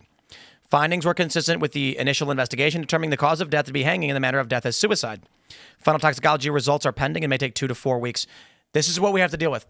I just saw a post from this liberal person I know where they posted to their Instagram story a guy being like, how do you know if you're actually on the right side if both sides are saying that they're right about everything? And I'm like, I read the news all day, every day, and fact check it. And I don't know how you conclude anything different when the medical examiner says it was a suicide, but they're protesting for justice while screaming Charlie was a racist. They don't live in reality. These guys are looking for attention. These are losers who are looking for attention. Every single protester and every liberal, sure. This guy in particular. No, Many of the protesters. I get that. People should be taking care of his children at home. Is that guy a career activist? He's just a loser bum. No job or dead-end job. And where does he lay his head at night? How does he buy food? Some rundown apartment and out of town, doesn't pay his child support, isn't married to his baby mama. Half of those are good educated guesses. But I'd take the bet nonetheless. Yeah. Yeah, They're demons. Yeah, well, demons walking among us. This is crazy. I got to pull this up because I don't know what's going on anymore these days. This tweet just dropped. Numerous officers rushing towards UNCW amphitheater with a helicopter circling above. Law enforcement officer reported that 4 suspects are in custody, while 1 fled to the woods. We have no idea when I saw a different report that said there was 1 apprehension, and that was the person that was seen with the walking with the rifle. Yeah, so I don't know if that's true. I looked at it like just a few minutes ago. Yeah, they're investigating. Like rifle, but I mean, I don't see any latest updates. They're saying continue to shelter in place while the law enforcement are doing sweeps.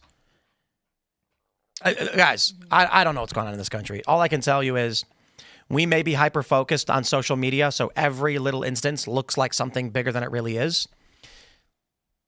or we could be in something bigger than we think it is. However, this is the same school where they vandalized a Charlie memorial with the trans flag just a day ago, right? A couple of days ago. Yeah, with the colors of the trans flag, they were using the paint. The rock, the thing. Apparently, Yes. Yeah. I'm told after the fact that I only just learned this. The rock is painted over every other day. So the painting over the memorial was just the normal process by which people come and change, and tomorrow someone else will But paint she over did it. that very deliberately. Of course. in I front of their saw the face. video. It didn't look like she was authorized to. There's no authorization. do that. Apparently, they call it like it's called like Freedom Rock or Honor Rock or something like that, and anybody can go and paint it whenever they want, Okay. and it gets painted over every other day or something.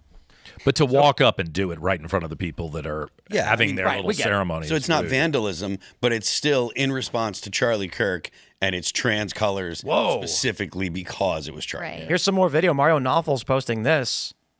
God. Oh my God. Holy shit.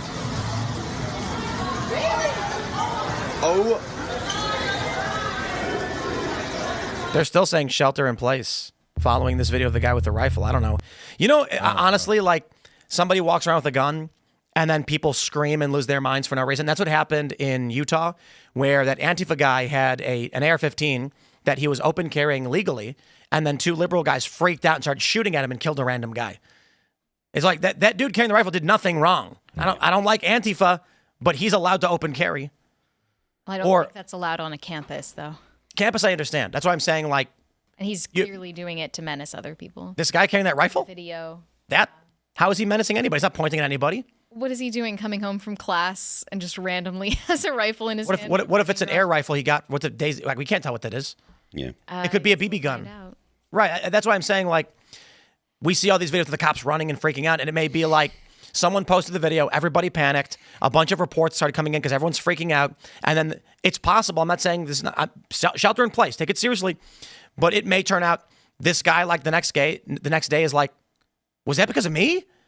I mean, there are parts of the country You'd where have to that be would not freak actually- people out. That's my point. Yeah. And You he's have to be autistic to not know. no, absolutely not. In North Carolina, in Florida, in Virginia, you can buy a break action 22 air rifle, pellet gun, that looks just like that.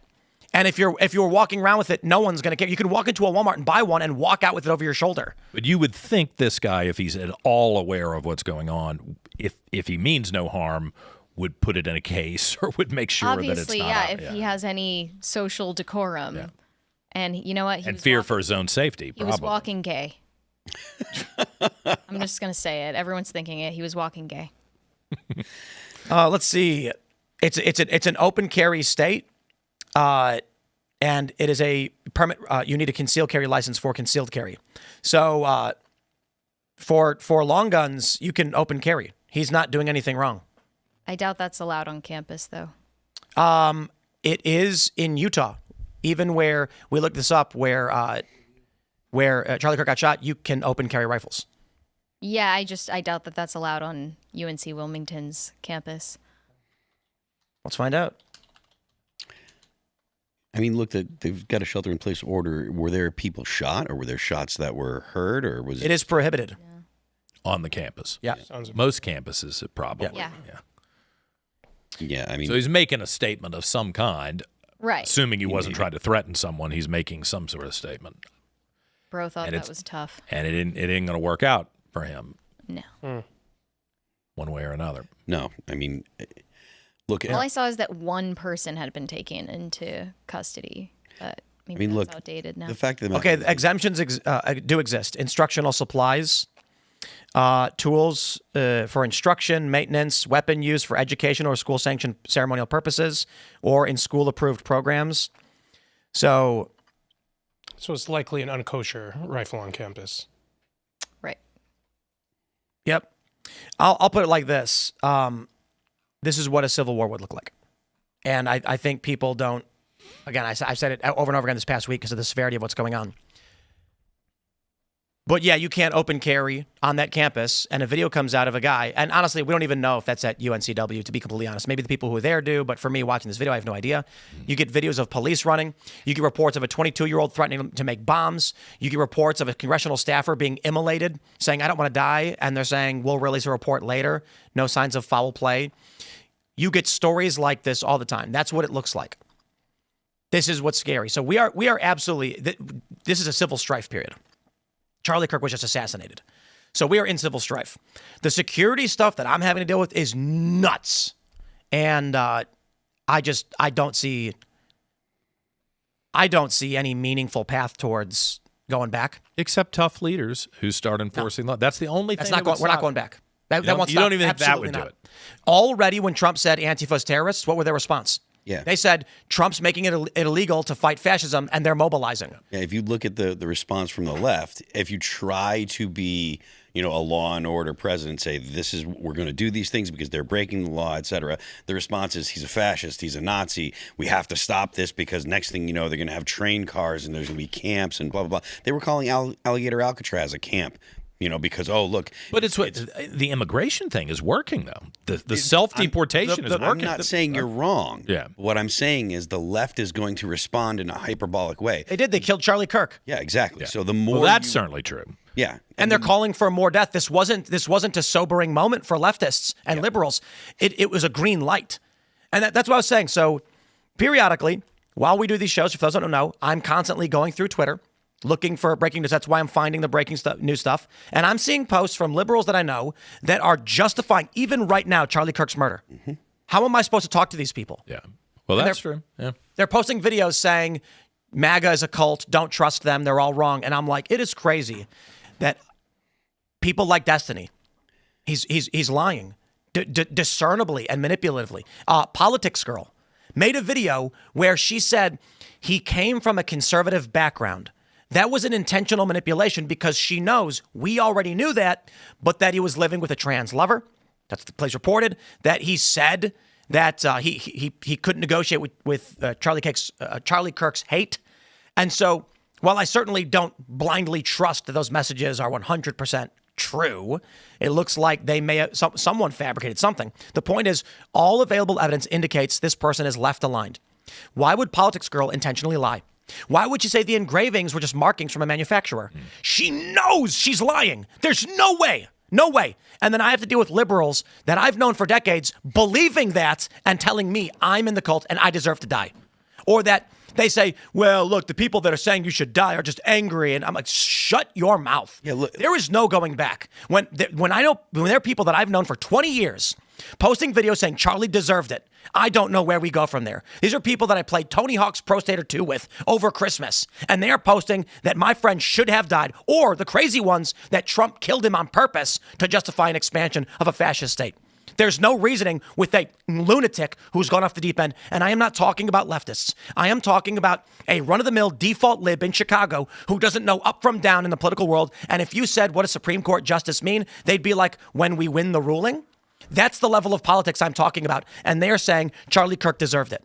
How am I supposed to talk to people like that? I don't see how we're going back. That's the point. Like the fact that you can't talk to people, like they say, well, you want to bring the temperature down, and fine, that sounds great, right? But how do you bring the temperature down when the other side doesn't want to talk about it, doesn't want to listen to your opinion? And when you do say your opinion, someone like Charlie Kirk, who was incredibly moderate, he was a normie Republican with very boring, normal religious views, stuff that's not in any way extreme. Outrageous. And they call you all these horrible names. They make up lies about what you say. They take your statements out of context. You can't reach a place where conversation is possible. And again, this guy, this normie conservative guy, was murdered because they thought that he was too extreme. So how do you get people to come to the table to talk when they're specifically refusing to have any kind of dialogue. When default libs are saying, yeah, well, he was a racist, and they're standing in the street saying he was a racist to justify it, when Jimmy Kimmel is going on ABC and saying it was MAGA that did it, and Trump, look how he mourns and mocks it, and then Jimmy Kimmel says, because this is all over X right now, that he was going to blame MAGA and double down on this. I'm just like... The only reason to have hope, the only reason, is that there have been some consequences for that bad behavior this time. Some people have lost their jobs. Some people have said, you know what, this crosses the line. Honestly, I'm surprised that there's been that level of consequence. But what does that mean to somebody who's living under the fear of death? You mean to you or to me as a candidate, or to all of us? I mean that I don't feel better about it. Any old lady who wants to go to a Trump rally. Oh, yeah. But we've known this has been the problem. We didn't discipline these people who harassed the people who were standing in line to go to the Trump rally back in 2016. But 17, right? So let me ask you a question. I hear what you're saying. Mm-hmm. If a dog takes a dump on your floor and then you come back later and the dog runs up to you all happy and then you grab it by the collar and you yell at it, will that teach the dog not to poop on the floor? You go put their face Exactly. in it. Yeah. The dog has to know why you're yelling at it. Right. What happens if the dog doesn't understand? The dog will do it again, right? If he doesn't understand, that's why you got to make it clear. And that's so what the we have issue is, failed to do for a decade. We can't, because we're not talking about the simplicity of animals. We are talking about liberals. When you say, hey, you can't advocate death, they go, look, I told you this would happen. This proves it. Trump's a fascist. It's my free speech. And Politics Girl and Kyle Kalinske and Hassan and Destiny are lying. So it's not just that you're taking the dog and saying, look what you did, bad dog. It is more complex than that, where someone else is simultaneously saying, I warned you that would happen. It wasn't actually that you made the mess. It's that I told you he was going to hit you because he hates you. But this is why you got to be engaged. And you are, and I am, and other people are, to try to counter that false narrative. And you can't. Yeah, I mean, you just don't think there's any turning back. I think they need to intellectually. Feel pain. They need to feel pain, and the pain that will be inflicted on them is social ostracization, penalizing them with freedom of association. We're already seeing that. The default. And it's actually a mercy that we're giving to them, that we're not meeting their cruelty with more cruelty. And those are matters within our own hands that we don't have to wait for leaders to show up. And I would just say enforce the law. That's what I would say. Yes, and that's not going to stop default libs from posting on Instagram that Charlie deserved it and you should die. That's not going to stop it. Well, so what you are saying is correct, Mary. There's a problem there. The far left will far left. They're not going to change. They are cognizant of what they are doing. They are intentionally lying. So this idea of punishing them or ostracizing them won't change the fact. You can try and censor them. They're going to double down because they have a political mission. And that political mission won't stop with being silenced. It's true for people on the right. You silence Alex Jones, he's not going away. He's something he believes in. The issue is you got to get default libs to stop posting that Charlie was a racist and deserved it. But they're allowed to. They're allowed to express an opinion, even if it's wrong. The actual solution would be, to some degree, for normies to be told, you can't post misinformation, right? Well, we saw what happened with the Trump administration. They tried that against conservatives, and it didn't work. They tried it every way up from down. They even banned Parler off the app stores for fake reasons to make sure conservatives could not organize, and none of it ever worked. So I do not believe doing the same thing to the left is going to change anything they do. If you go to a default lib and they say something like Charlie was racist, so you ban them for misinformation, they'll go to Blue Sky. They'll go to Mastodon. They will show up in person to the activist event and say, you were right, they're fascists. They banned me for my opinion. That's why I do not, I look at it like this. And everything I do in business and everything that I do with the projects I work on is a mathematical equation. And so one example is, let's just take a look at the size of Timcast, the scale of the business, the work that I do. I work extremely hard and I calculate and I plan ahead. And so I can dodge the manipulative enforcement. I can navigate how they try to silence and censor, but I can also do the math to hire people, grow the business, calculating in such a way, where do we got to put money to make this business grow and succeed, and the ancillary projects. How can we make the inverted world bigger, pop culture crisis, and the boonies? And the boonies has now seen tremendous growth with the events we're doing. I'm particularly good, nowhere near the best. I'm actually near the bottom. There's a list of people who are pretty good at running a business. I'm near the bottom, but still pretty good. And when I look at everything that's going on in the world and I look to make predictions, and I say, what am I predicting? What is the mathematical equation, and where does it end up? There's a reason why I'm not in the city anymore. And isn't it the correct decision based on where we are today that I left the city and came out to the middle of nowhere? Considering the fact that we have security gates, armed guards, and other security issues that I'm not going to bring up, certainly that calculation was a correct one. Me doing this show from the city as I was before is a huge mistake. And that's just one calculation that I've made in how do I effectively do this based on what we're going to see happening. My view of this right now is I have laid out as many variables as I can, and I do not see a mathematical equation that de-radicalizes the left.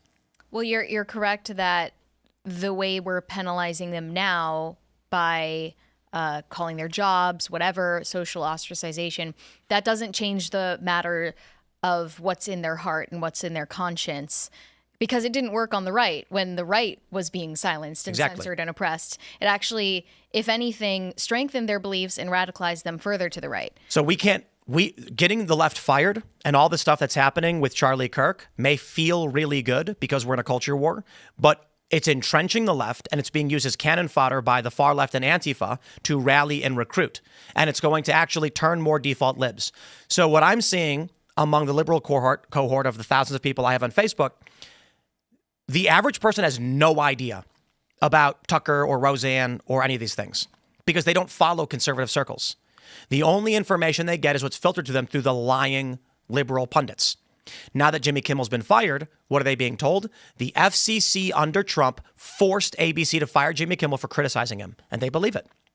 So when people start losing their jobs, they go, oh my God, they were right, Trump's a fascist. And when you try to go to them and say, can I show you the news articles that debunk all of this and break it down for you, they go, they warned me you'd try and lie. They told me the fascists would come and try and lie to me. That proves it. And I've personally experienced this. I was in San Bernardino, and there were Trump supporters on one corner of the street and Antifa leftists on the other side of the street. And I was, this is 2016, I think, or 2015 maybe. I think it was 16. I crossed the street to the Antifa side, and there's people standing around wearing black. And I said, hey, how's it going, guys? Do you mind if I talk to some of you about what you're protesting? And then some guy goes, oh, yeah, we're here. Immediately, one of the facilitators goes, mic check. And they all in unison yell, mic check. And then the person goes, they do mic check like 5 times, mic check, mic check, mic check. And then all of a sudden you're not talking anymore. And they go, do not. And then everyone repeats, do not talk to reporters. They will lie to you, to trick you. Sure. And then I'm sitting there like, did anybody want to talk? And they're like, get out of here, man. And I was like, what the just happened? You've seen it. Totally. Many times. It's a death Extremely cult. common. So when we try to talk to these people, now don't get me wrong, I know there are people watching the show and have watched the show said, I watched your videos and I got woken up to what was going on. I don't think that it's fruitless, but I seriously feel like it's probably 2 to 4% of the country, and so it's worth doing, and we'll keep doing it. And I appreciate 2 to 4% of the country that's influenced by you. That's capable of being made aware of the lies. Do you think more than 50% of the country is lost in this mess? Yes, and I think how many people voted for Kamala Harris? Yeah, I know. Voting may be different than the culture, but after everything we saw. By all means, you can argue that Kamala got 10 million extra votes. Whatever, don't care. Call it 60 million votes. Mm-hmm. After COVID lockdowns, after Fauci's lies, after you got to wear 2 masks now. 2 masks? Yep. People believed all this, and they still voted for her, and they still, to this day, maintain those positions. That is the hyperpolarization of the country. They're in 2 different distinct worlds. You know what? You guys talk for a second. I'm going to try and find a video. Well, I also wanted to mention that there are people on the left who still have a conscience and humanity left, and they are being absolutely dragged right now by their own side, including the man who was in the middle of dialogue with Charlie when he was shot. He made a TikTok after the fact talking about the fact that, ironically, he was trying to argue with Charlie about how the left is nonviolent. And he unequivocally, of course, condemned the murder. And he didn't even qualify his statement or anything. And they have just absolutely dragged him over the coals for saying that. And then also another girl who debated Charlie in a Jubilee video. It was like the biggest clip that got farmed off of that. They're all just clout chasing, yeah. She made a TikTok as well, condemning the murder, and she didn't qualify her statement or excuse it or downplay it or celebrate it, certainly. And they're like, oh, she's not down with the cause. You know, we can't trust her. She's not really down with the revolution. So that's what's happening right now. That's the question. Anyone on the Which is the majority? So, the majority. Remarkable. This was so easy to find. Here's the video. Watch. About racism and black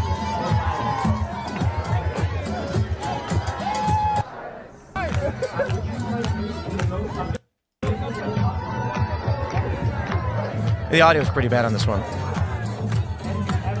Why is the audio so bad on this one? Let me try and find a better one. You guys keep talking. This video, it's thousands of people in a park holding up their hands, chanting about how racist they are. These are the conservatives don't do this. Just a sea of white skin. Yeah. Let me see if I can find better audio, because I just gotta hope that that's not the crazies are not the majority. It doesn't matter. You get manipulated by the minority, no question. But it doesn't matter if it's the majority or not. All that matters is there's enough. Like 3 or 4% of the population can destroy a country. That is certainly true. So it Absolutely. doesn't matter if there's a majority. It just depends on how many are actually motivated to take action. I mean, it wasn't most of America in the streets during 2020, but there was enough where there was billions of dollars of damage. And for the vast majority of the people that were in the streets, they weren't even engaging in the violent actions. There was maybe 10% that were. That's why I'm saying you got to have leaders who will say, doesn't matter whether I agree with you or not. You are not going to get away. You got to have to do this. You're not going to allow this to happen. To your point, you got to have way more prisons, because you need to put the people that actually will act into jail. So you have to take them off the streets. You can't have people that will engage in revolutionary activities like that. You have to take them out of the public. You have to take them off the streets. They can't be free, because they're literally trying to destroy your society. If we did that for 10 years, if we were tough for 10 years, under the current law, don't have to change it, enforce the current law harshly, I think you would see a cultural change. It may be a little late, but I think we could still save this. I'd love to agree with you, but the problem is Karen. The problem is awfuls. Affluent, white, upper class, liberal women. They will see people getting arrested, and then they will vote for whatever they have to vote for to end it. And then those people will be put back on the streets. You have DAs and you have judges that won't put people in jail right now. So I agree with you, but your prescription requires not just a president or governors or what have you. You need an entire revamping of the justice system, and you have to get rid of people that think that restorative justice is a good idea. Oh, no question. All of that stuff. But that's why I'm hopeful that if Trump, let's just take D.C., for example. I had a place in D.C. for 12 years. I watched the bars come off the apartments when things were getting better, and then I watched the bars go back on because people started to get attacked again. And I'm hoping that the average person, especially these affluent people who bought expensive condos and thought it was so much fun to walk around drunk at 2 o'clock in the morning in D.C. and now can't do that, are going to be glad. You're like, I hate Trump, but thank God he's kind of cracked down on the bad guys who were trying to rob me and carjack me and break into my house. And then, am I stupid for thinking maybe they'll change their vote? I mean, like maybe? I said, I agree with you, but the task at this point has become so monumental, and there are people that are not plugged in politically. They're not aware. They don't deal with this stuff on a day-to-day basis, and I'm skeptical as to if we can actually get the kind of changes in not just in the leadership, but in the justice system, in DAs and in judges, that will actually solve the problem. So a little off topic, but Mary, I'm just dying to know because we were kind of talking about it earlier when we were talking about Mr. Reid. Not this. Could you vote for a gay candidate, and like why or why not? Well, look, you don't have to worry about me. I don't live in Virginia, so you don't need my vote. But I did say that I would be uncomfortable voting for a gay candidate. Yes, I said that, and I stand by that. And why do you feel that way? You asked me what my reasoning was, and I told you quite bluntly, I don't know if I have a very sophisticated, reasoned explanation for it. It was faith-based for you. Well, yes. It's also sort of an instinctual, disgust factor, but Jesus Christ, she does represent. Okay, and then you blunt, blaspheme, and then you blaspheme. I was saying response. Jesus Christ, like a good thing. Oh, okay. Look, it's not relevant to what we're discussing right now. I think that we should stay on topic. And what I wanted to point out before you brought that up was that, to what Phil was saying, it's actually not as slim of a minority as 3 or 4% that we're talking about. And I think that's what's been clarified for a lot of people through their own day-to-day interactions. The revolutionary. With their family members, with their friends, with their coworkers and acquaintances, rather than a fringe element that you only find online or at protests. They're realizing that their flesh and blood family members or their closest friends, people they've known for decades in some cases, are part of that. Maybe it's not even a minority. Maybe it's not. I know you're coming at it from a more hopeful perspective that the majority is normal people who don't want this, but I'm not so sure. I'm not sure either, but I have some hope that there have been people who have stood up after Charlie Kirk is assassinated for sitting in a chair and talking to people and have said, oh, my God, that crosses the line. Thank goodness there's still people who think that crosses the line. Seems so obvious to me. Clearly there are some people who are making excuses. The other thing that I think is good, if anything good comes out of this, is that Charlie Kirk created a body of work which is available online. And I get the impression, everybody's Facebook feed or TikTok feed is different, but I get the impression a lot of people are seeking that out to understand who he was and what he talked about. Was it crazy? Was it extreme? And I've got to believe that the average person, even if they're a big lib or consider themselves to be a leftist, seeing an assassination and then looking at why he was assassinated, hypothetically, will sober some people up. Like, this is wrong. This is just not right, I think. But even that gruesome footage of the assassination doesn't really have the impact that it ought to, because we see gruesome events on social media. Well, that's true. Nearly constantly. That's true. And that 30 or 40 years ago, this would have been mind-blowing, shocking, and now it's not. So that's another thing. It's not just young people who are chronically online that are responding in these extreme ways. I've been thinking more about the boomers who are responding to this and celebrating, ridiculing, downplaying, excusing. I think really the mask that default libs are wearing right now to cater to leftists is going at the gun control angle with this. A lot of boomers do not understand the impact that this event has had and is going to have going forward, because they grew up in a high trust society. And I saw Charlie Sheen comparing this to our generation's JFK moment. And it's not that at all, because as you pointed out earlier, in the country after JFK's assassination, for better or for worse, we had centralized mass media. People were unified in recognizing the gravity of that event and mourning the loss of that leader. And there is no comparison today with decentralized media and social media. It's more than I thought it would be. And the spiritual rot that has taken place since then. This I apologize for missing super chats. I really do. This took me a really long time to find because it's 237 weeks ago on my Instagram. Oh. But I'll try playing it for you now. About racism, anti-blackness, or violence. About racism, anti-blackness, or violence. I will use my voice in the most uplifting way possible. It's a cult. Here's thousands of people chanting a religious ideology back to their proselytizer. There is no way in any meaningful course of action these people will be convinced they're in a cult. That's cults. And the cult is the size of their social media. So when I talk about the default libs and I go to my friend and I show them this video and say, this is a cult, they're going to go, what are you talking about? I do that. What's wrong with it?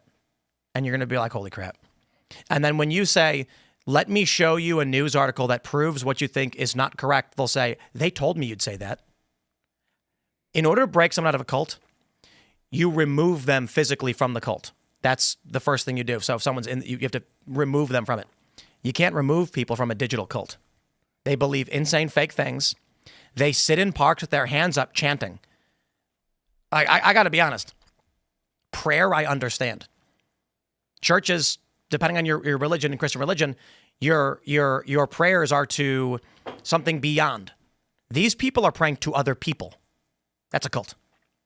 So I'll try and grab some of your chats and rants. Smash the like button. Share the show with everyone you know. Follow me on X and Instagram.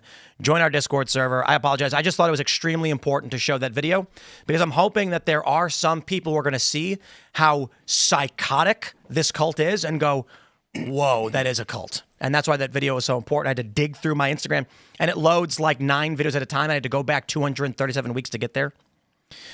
So anyway, I'll just try and grab 2 or 3 because we do need to go to the uncensored portion. All right, let's see. Hans 1PK says, I posted in Discord live stream of Jimmy protest outside theater. They are recycling signs and protesters. Interesting. Same old man says, do you have any idea why Tucker is going off the deep end with the whole blaming Israel and the Jews like Candace is doing? Why using Charlie Kirk? I don't like how they're using Kirk like that. I will just say it is very, very weird in that Candace and Tucker seem to have inverted their political views in a short amount of time. That's it. Not all of their views, but like within the span of a couple years, their political views are very different. Even Tucker is now, I think, defending Jimmy Kimmel. Is he really? Oh, well, something about free speech. Yeah. I didn't actually see it. So this is why I'm always careful to criticize because... You know, he was a worse neocon than me at one point, Tucker Carlson. Yeah. Yeah. All right, we'll just grab one here. You admitting that being a neocon is bad? Well, I'm saying it is in a tongue-in-cheek way. Okay. But yeah, he was all in on the Iraq War, I believe. Yep. Well. David Bricken says, this is for everyone. I hope Sunday turns into a global event of love and compassion. I hope Sunday turns into one of the biggest memorials in the world. Show these people that they've awoken a Charlie Kirk in all of us. Do it for Charlie. Right on. All right, everybody, we're going to go to that uncensored members only portion of the show. So join our Discord server at timcast.com. Click join us. Also, join Rumble Premium. The first few minutes will be a free preview, and then we switch over. So go to rumble.com/Timcast IRL. The show will continue. Follow me on X and Instagram. John, did you want to shout anything out? Yeah, JohnReedForVirginia.com is my website to track this campaign that starts tomorrow and ends on November 4th in Virginia. Awesome. We'll be on the lookout for that election. Early voting starts tomorrow. Thanks for putting up with my question asking for a bit there. I don't think it was too bad. It has been great. Thanks for tuning in, everybody. I am Elaad Eliyahu, the White House correspondent here. I won't be here early next week because it will be the Jewish New Year, Rosh Hashanah. So Shana Tova, who those who celebrate, and don't miss me too much out there. Find me on social media under @Elaad Eliyahu. Mary? You guys can send me validation on Instagram @MaryArchived, or you can send me hate on X. That is also Mary Archived. And help me get TikTok famous. That is also Mary Archived. And go subscribe to Pop Culture Crisis. We go live every Monday through Friday at 3 p.m. Eastern. I am Phil That Remains on Twix. The band is All That Remains. You can follow us on Apple Music, Amazon Music, Pandora, Spotify, and Deezer. Don't forget, the left lane is for crime. We will see you all at rumble.com/TimcastIRL for the uncensored portion of the show. Thanks for hanging out.